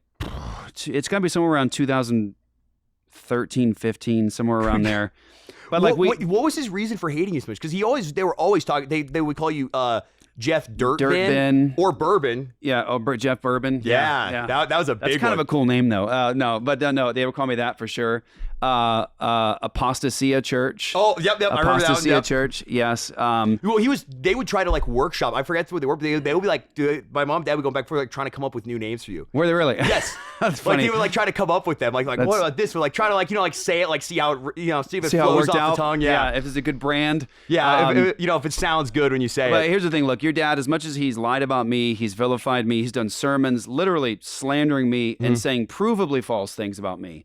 I mean, from being a drunk to a homosexual or all these different things. Calling my wife. Well, he says you're a heretic too. Why does he even think you're a heretic anyway? Like, which doctrine was that on? Because I thought we're on the same page of like faith alone, faith in Christ no works, alone. Exactly. Once saved, always saved. I believe that once God saves you, He keeps you. Yes. Yeah. Okay. Yes. Wait. So what's the main dispute then? Because you're not KJV only, but that's not a salvation I'm issue. Reformed. I'm Reformed. Isn't that just Baptists who sometimes drink or whatever? Yeah. Beards and drink. So your dad hates Calvinism. He hates the Reformed. He hates the Reformed camp. And I think that probably initially started his opposition to someone like me, but then I don't even know where. I can't even tell you honestly where it switched to, like, trying to vilify me or. Yeah, cause I'm not even, because like I still don't know like what the big issue with you was, because like if it's faith alone stuff, because like the KJV thing, my dad doesn't think that, like, my dad knows there are plenty of saved people that don't use the KJV. Right. I prefer the KJV. It's my favorite personally. Yeah. It's what I'd recommend. It's a great translation. Yeah.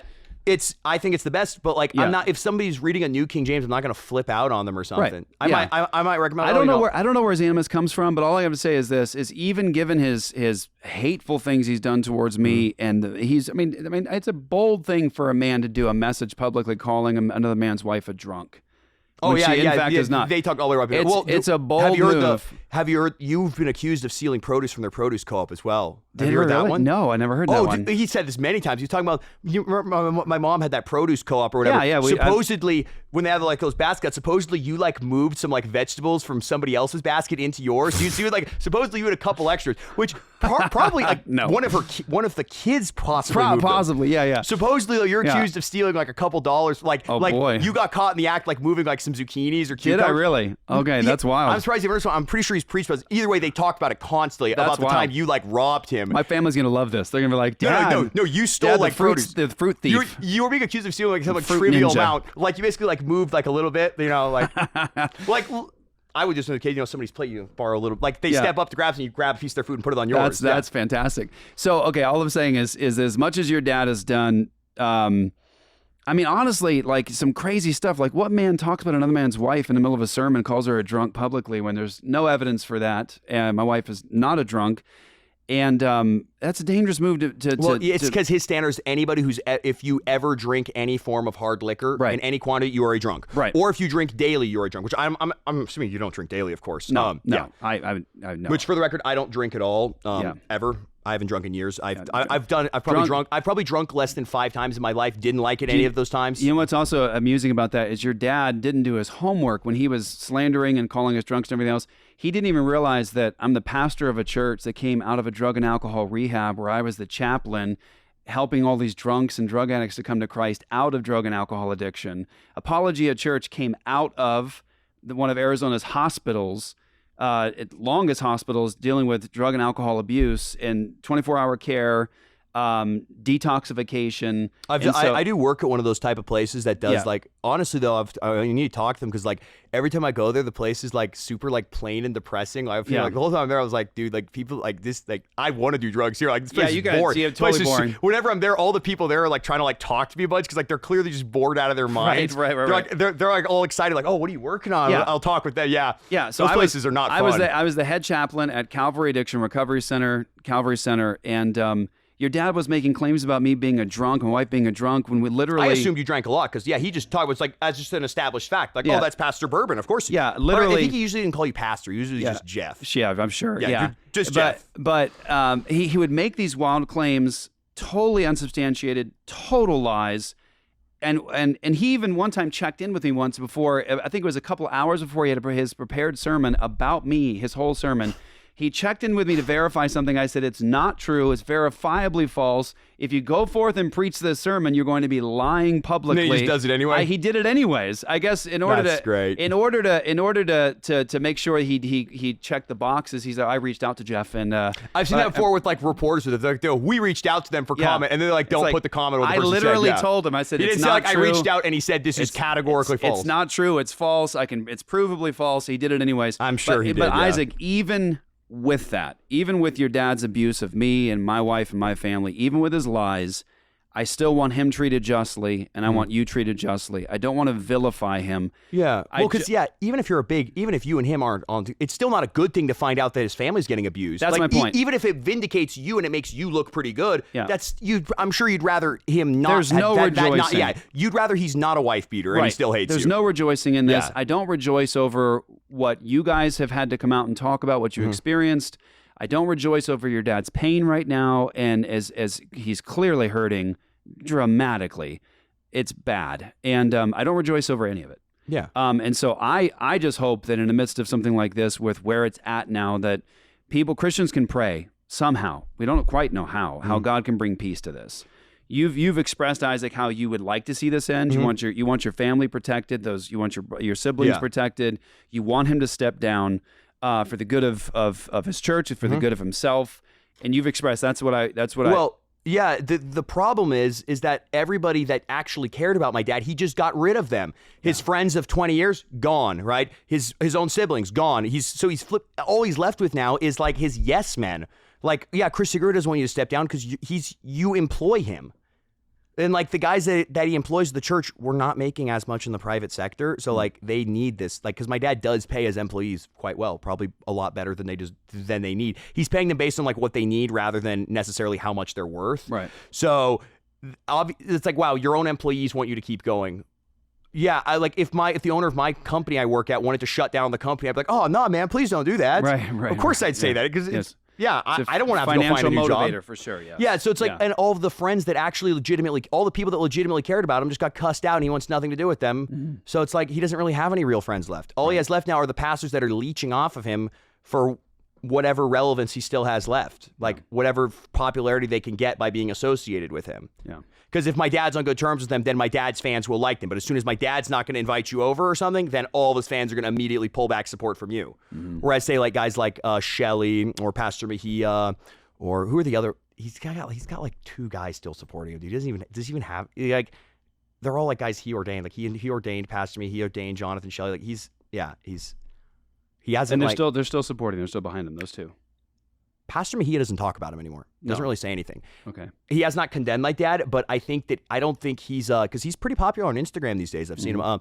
I haven't heard anything about him supporting my dad in like at least a year or 2. I don't think he's talking. I mean, I could be wrong. I haven't seen much of anything from him, but I haven't seen him supporting my dad much. I'm assuming he just doesn't. Even if he's like, I don't think he condemns my dad, but I think he also doesn't want to like publicly support my dad when my dad's preaching about, well, so what if I beat my wife or whatever? It wouldn't even be wrong. He doesn't really want to publicly attach his name to that because I think he's a little bit smarter on these things. Because like Jonathan Shelley's like, who cares if it's true? It's just, a matter of preference, like Indian food or something. Because when this had first happened, because prior to this, Pastor he and I were texting quite frequently. We were just sending each other Instagram reels, just hanging out, texting. Like he had visited Phoenix. I took him out to dinner and stuff. And like we were hanging out. Then when this happened, he like basically called me.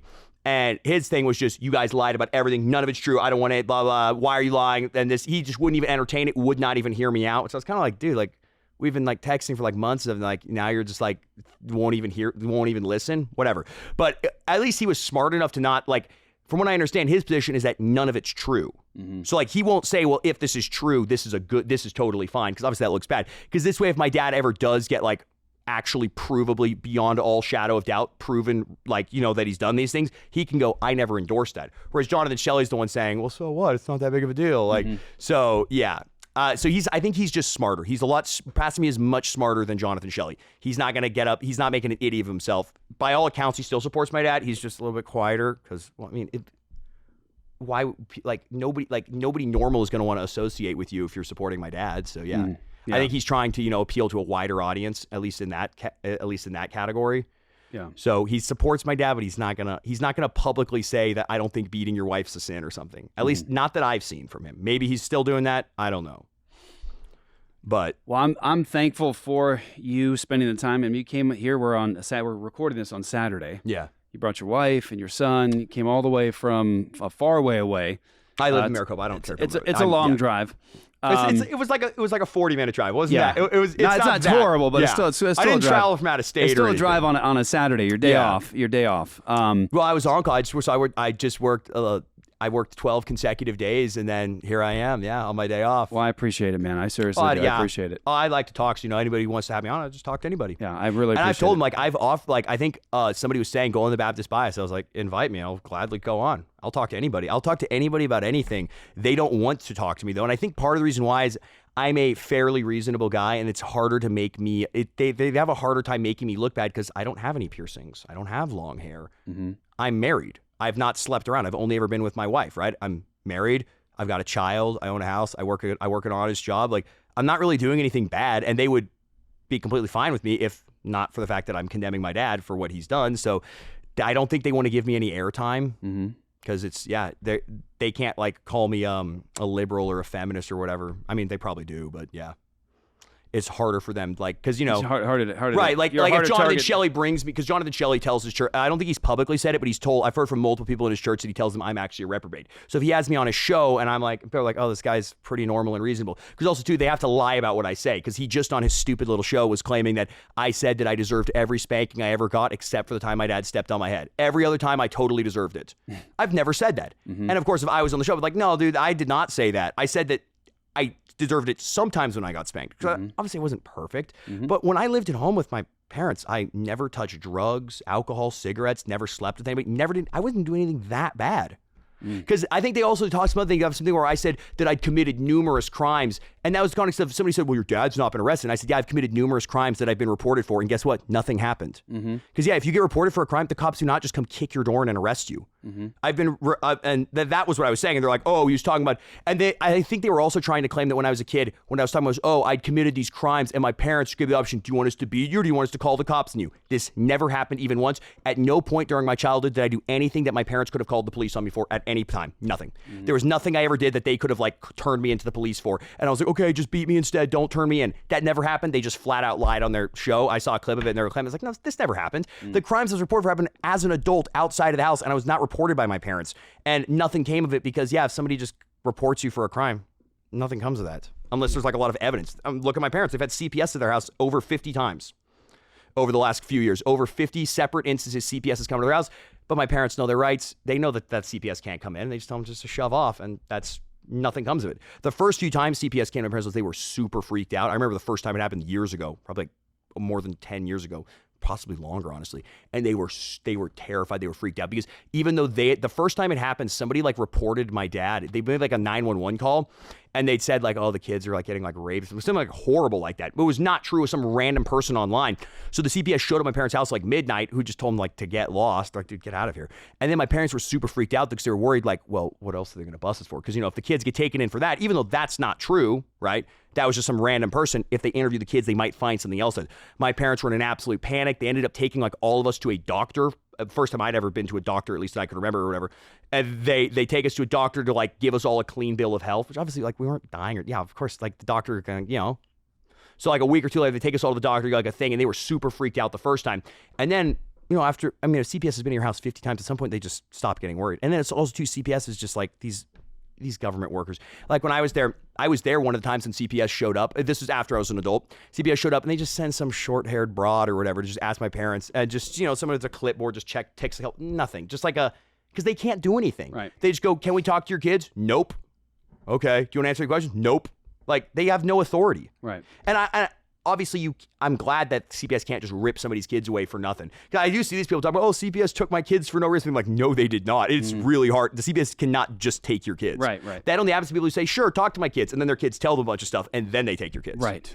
Which had CPS even talked to me as a kid, or if they grab some of my younger siblings now, they're not going to get anything from them because we were convinced that the CPS was horrible. Because my parents, even when we were very little kids, they would say, if you get taken by CPS, they would graphically and vividly describe you will be raped and stuff horribly, in foster care. And so we were terrified of the CPS. So the CPS was scared. We were more scared of them than my parents. We were terrified because we thought the CPS just snatches kids and basically just sells them to get raped or something, which obviously the foster care system is a disaster and that's a whole separate thing. Yeah. But we were, if they say grab some of my younger siblings, they would not tell the CPS anything. They'd be terrified. I was terrified of CPS when I was a kid. And also, if CPS has been in the house 50 times, my siblings know that the CPS can't help them, or at least won't help them. And I've still never talked to law enforcement on any of this stuff. I think John spent several hours talking with CPS, and they just didn't even follow up on it because they can't. Yeah. They sent somebody to talk to my parents. My parents go, nuh-uh. And then what do you do? And that's why you're coming out the way that you are. Well, mainly just because people, all the interviews just because I was asked. People to know, people to hear. Well, because he has people that follow him and try to emulate him and take his advice. And it's well, maybe you should know what this guy is doing. Maybe it's not as... Because obviously, of course, my dad's entire brand relies on him being an exemplary figure. Somebody you want... Because I have this thing, too, where people tell me that I'm not qualified to be a pastor. And it's yeah, I know. I'm not qualified. I'm not qualified to be a pastor. I don't want to be a pastor. I'm well aware that I'm not qualified. But that's not a problem because I know that and I'm not trying to be a pastor, nor do I claim to be qualified. I never have. Right. The issue is my dad can't be self-aware enough to realize that, because obviously most people are not qualified to preach or even would even be good at it. I'm not nice enough of a guy to be a pastor. I'm not nice enough or caring enough. I'm not cut out for that. Maybe some people are. I'm not one of them, and that's okay. Yeah, it's totally fine. I mean, obviously we need a lot more people sitting in the pew than pastors. We don't need nearly as many pastors as just regular Christians. I can be just a normal Christian. I don't have to be a pastor. And be just as effective for God's kingdom. Yeah, that's the other thing too. My dad will keep talking about, they just want to ruin soul winning. It's like, hold on, because here's the problem. My dad seems to believe that every single salvation from his church is exclusively his thing, and that without him, none of those people will get saved. That's what we're talking about, 250,000 people saved, and you're trying to, it's like, how many of those were saved by you personally? Like, are you saying your church members can't go soul winning without you? It's like, but in his mind, he's so important that the church could not exist or succeed without him personally. So if he got replaced in his, like, this is basically what he's saying, that if he was replaced, the church would just not get anything done, because he's claiming we're trying to ruin soul winning and ruin a good soul winning church. It's like, no, because if you got a new pastor, why couldn't your members just keep soul winning? But it's because my dad is arrogant. He believes that like they can't do it without him. Right. And nobody gets anything done unless he's doing it. And if you're not part of his close friend group of pastors, you're horrible, don't get anything done. Like that's he was like slamming Verity and stuff even after Verity broke ties. It's like, but isn't Verity still a soul winning church? Shouldn't you go, hey, well, at least they're getting people saved? But no, suddenly it's a horrible den of iniquity or whatever. Okay. Well, man, thank you, Isaac. You gave me a lot of time, a lot of heart. I know. I know I talked too much too. No, you didn't talk too much. No, I'm saying I'm thankful that you gave me so much time and that you were willing to. I'm trying to think if there's any of my dad's more recent lies that I need to. Oh yeah, he claims I didn't put him in the nut house. I didn't do that. He said that. And he's lying about that. Yeah. I didn't. My name was written down on the form by the person who turned him in, and they wrote my name and number down as like a witness. Nobody called me. But you had nothing to do with it. I didn't know. I didn't write my name on there. I didn't sign it, and nobody called me or talked to me. Nothing I did got him put in there. Now I did know like an hour or two before he was getting picked up that it was going to happen. I just didn't warn him. I thought it was funny. I still think it's funny. Like I thought it was hilarious. I was like, oh, this is gonna be so funny. I didn't do it. I just thought it was funny that it happened. Of course, he's a total baby. I've worked in those places. They're not that scary. Oh, there's crazy people yelling. I think I'm just desensitized to people yelling and screaming in the background because the majority of my life was like that. So it's like, to me, I can tune that out pretty easily. Oh no, there's some insane person screaming. Okay, ignore them. Yeah. Like whenever I have to work at those places, I'm always just kind of, keeping an eye on my tools, and that's about it. Yeah, but your claim is that you did not have anything to do with him. Correct. And by the way, nobody says it except for my dad. The people there told him it was the guy who turned him in and his wife that did it. That's what they told him. The form was filled out by that guy and that guy alone. Bears my signature nowhere, and it's all in the same handwriting. And it's not like I didn't fill the form out. I didn't put my name down. I didn't do any of that. It's like, what if that guy had written down my dad's name or written down, say, my mom's name as a witness? Because it would only be, I guess I'd be involved if they'd called me, if they'd actually, because he just left a reference. And nobody called me though and asked me. So yeah. My name, whether or not it was put there, which wasn't even put there by me, it makes no difference because they didn't even call me. And in the end, I think there's so much of the story that's happened today and what you've said, your claims, and then your father responded and his claims about you. I think the most important thing, especially in the age of social media, with all of us having access to the public square 24 hours a day and anybody's claims coming across, is like firming up our commitments to God's standards of justice. Like, don't simply believe something simply because a person claims it. Well, and if any of my dad's fans are even, I'm sure some of them will be watching. Some of them refuse to watch these. They go, out of respect for your father, I'm not watching this. Right. But a lot of them do watch it. If they're watching this, isn't it funny how he has not denied any of the specific allegations I've made against him? Not even one. He will say I'm a liar, that I exaggerated, or he'll try to go on some random thing about, well, Isaac's done something else bad or this, or he's a bad person. He will not deny any of the specific accusations I've made. He will not. He still hasn't. He hasn't denied even one of them. And I even had this on Twitter. I was going back on the thread like, dude, are you going to, because my dad, as well as this, when Miriam was first run away, he had his church employee, Ramon Ventura, who's he's on the payroll. He was having this guy watch my house to see if Miriam was there, which I was not aware till after the fact that I was being watched. Miriam was not with me. She was not even in the state. And he's got a church employee. That's where your tithe money goes, is paying Ramon Ventura to stalk his son looking for his daughter that's not even in the state. And then my dad also placed a fraudulent 911 call to the house of my wife's parents, my in-laws. He claimed he had seen Miriam in the house, which is not possible. Miriam was not in the state. And also, there was nobody else even in that house. It wasn't like there was like a teenage girl who looks like me. No, there was nothing. He was just flat out lying, sends the cops to my in-laws' house at midnight. And my dad's still crying and whining about that time he got swatted 4 years, which obviously swatting is horrible. It's a horrible crime and should be cracked down on. But he's still crying about that. And it's like, dude, you're making 911 calls claiming there's a kidnapping victim in the house of my in-laws because he's just trying to terrorize them or something. Because he can't rattle me. He's hoping he can try to target my extended family or something, cause issues there. And by the way, he will not deny it. I was going to go, are you denying placing a 911 call saying that Miriam was at my in-laws' house? And he's just ignoring it. And he keeps responding to these foot-long paragraphs about other stuff. And I was like, you're still not, are you going to say that you did or didn't? Because he knows he did it and he's worried if he denies it. Yeah. Which he's off the hook for that. Yeah. And of course he's made, I've had somebody ask me like, oh, well, he's lying about you. It's like, the problem is I don't have a defamation case against him because Well, my dad's got no motion, basically. So he has, because part of defamation is you have to prove how it damaged you. Nothing he has said or done about me, like any of the lies or slander or libel, if he's posting on Twitter about it, none of his libelous or slanderous actions, none of them have affected my life negatively. Because I have this too with his fans. They'll be like, oh, this is all you'll ever be known for is Pastor Anderson ungrateful son. I go, dude, no. Like 90% of the people that know me do not even know who my dad is. I don't talk, like, do you think I talk with coworkers and friends about my deadbeat father? Of course not. To them, I'm just a normal guy. They don't even know. Like, nobody I work with knows anything about my dad or anything about my background. The guys I train or live with, none of them know. Because I don't talk about this. This isn't the focus of my life. I'm living my own life. Now, to my dad's like niche following, because they'll talk about his followers. Like, yeah, dude, you have got like a few thousand followers out of like millions of people or billions of people, right? Millions of people in America and stuff.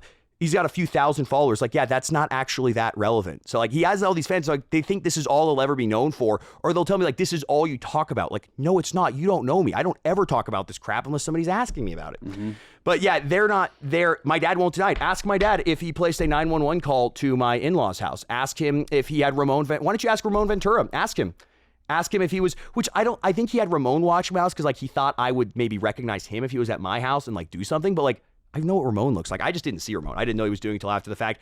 Obviously, they quickly realized Miriam was not at my house. So then they're just like, next best thing, we'll just send the cops to his in-laws house at midnight too. It's not like he placed a non-emergency call and said, hey, can you guys maybe come ask around, see if she's there? He places a 911 call and says, I saw her, and claimed he saw her in the house. Mm. Which, by the way, that's a crime. I'm pretty sure she was not even in the state. And she had not been in the state. Miriam would never enter the state of Arizona until after she was 18 years old. Because they were accusing her of being with me or John. She never entered she was not even in the state. And she was also not with Clint, despite what my dad says. So the day she escaped the hospital, she was not in South Carolina. And she was not in Arizona. She was in a different place, which I'm not going to say. Yeah. But yeah, she was not in South Carolina. So like he was accusing Clint, none of us had her. I knew where she was the whole time. That's okay. It's not a crime to know where she is. They can't prove I aided her in any way, despite like they can't prove I did anything illegal on that front. So, which else too, I love too how my dad's like appealing to legality. Like, well, actually, the law says technically it's like, oh, now he wants to appeal. I thought he said he doesn't care what the law says about how he spanks his kids or if it's okay to rape your wife. He doesn't care about the law then, but then suddenly it's actually no, letter of the law. She's not 18 for 4 more months, so you must return her. This is kidnapping and stuff. Suddenly he's very legalistic about that, but only when it's on his side. And so much of that story that you're telling right now, people can view through Miriam's testimony and witness, of course, in those original videos. Well, I also just want to be able to ask him about making about 911 calls, because maybe he tried. I'm sure he'd say, "Oh, I just made a call and said ask the officers to come check it out." Yeah, no, it was a 911 call placed, and they showed up at like 11:45 at night. Like, great, dude. Like, thanks for placing an emergency call to my extended family's house. Because I'm assuming, because he knows if the cops show up at my house, I'll be like, dude, get off my porch. Like, get lost. Like, no, you cannot come search my house. Even though I didn't have Miriam with it, I would just on principle, you're not going to let the cops search your house. Nobody's that dumb. I know a cop, he's like, yeah, never let the cops search anything. He goes, even if you've done nothing, right? Never. There's no good comes of it. But yeah, he's like, what happened to not calling the cops on Christians? Well, by the way, to this day, I have still never called the cops on my parents. I have not spoken to law enforcement about my parents, ever. He's making false 911 calls against, what did my in-laws ever do to him? They didn't make any videos. They didn't slander him. They did nothing. Their crime was being my wife's parents. They're not even like my direct family. Their crime is being extended family of mine. And he's going to send the cops to their house at midnight. So he's a massive hypocrite. He's freaking out about, that you're calling the cops on Christians and stuff. It's like, well, you did the same. Is he saying my in-laws, I guess, aren't Christians? I mean, they were his church members for years. You think, yeah. And I'm not certain what they ever did to him either. They didn't publicly denounce him or say anything bad about him. They did nothing bad to him. But of course, related to me was what they were guilty of. And my dad knew Miriam wasn't with them. Or maybe there's a chance he suspected Miriam was there, but he lied and said he saw her there. And placed an emergency call, which you're not allowed to place an emergency call for, non-emergencies, especially when you're lying. Something that's not true, yeah. Well, I appreciate you, man. I'm thankful for you coming in today. Thankful for your testimony. We just want to ask everyone who's watching this, nobody should rejoice over this, but also just pray. Well, if anybody wants to reach out to me. Shoot me a message. I'm pretty easy to find on social media. Just shoot me a message, and I'll gladly talk to you. I'm not going to be if somebody messages me and disagrees, I'm not going to be automatically rude to them or something. I'll happily answer their questions, or better yet, watch my interviews first, because a lot of these questions I get, I've already answered like 5 other times. It's like, if you watch my interviews and you still have a question, hit me up. I'll gladly talk to you. I'll talk to anybody will talk to anybody. Yeah. I'll talk to people who like me, dislike me, neutral, anybody. And I've had a lot of people who reached out and they're all angry, and I talk to them normal, and they're like, "Wait, this guy's actually fairly normal." So I'm saying I'm not claiming to be perfect or anything. I like how you say. I like how you always go fairly normal. Relatively normal. Relatively speaking, yeah. I'm relatively normal, fairly normal. Yeah. Yeah. We should all feel that way I'm not going to claim to be 100%. We're not all there, but I'm aware that I'm a little bit odd, but I'm basically okay. I'm not as crazy as they act like I am. Right. Yeah.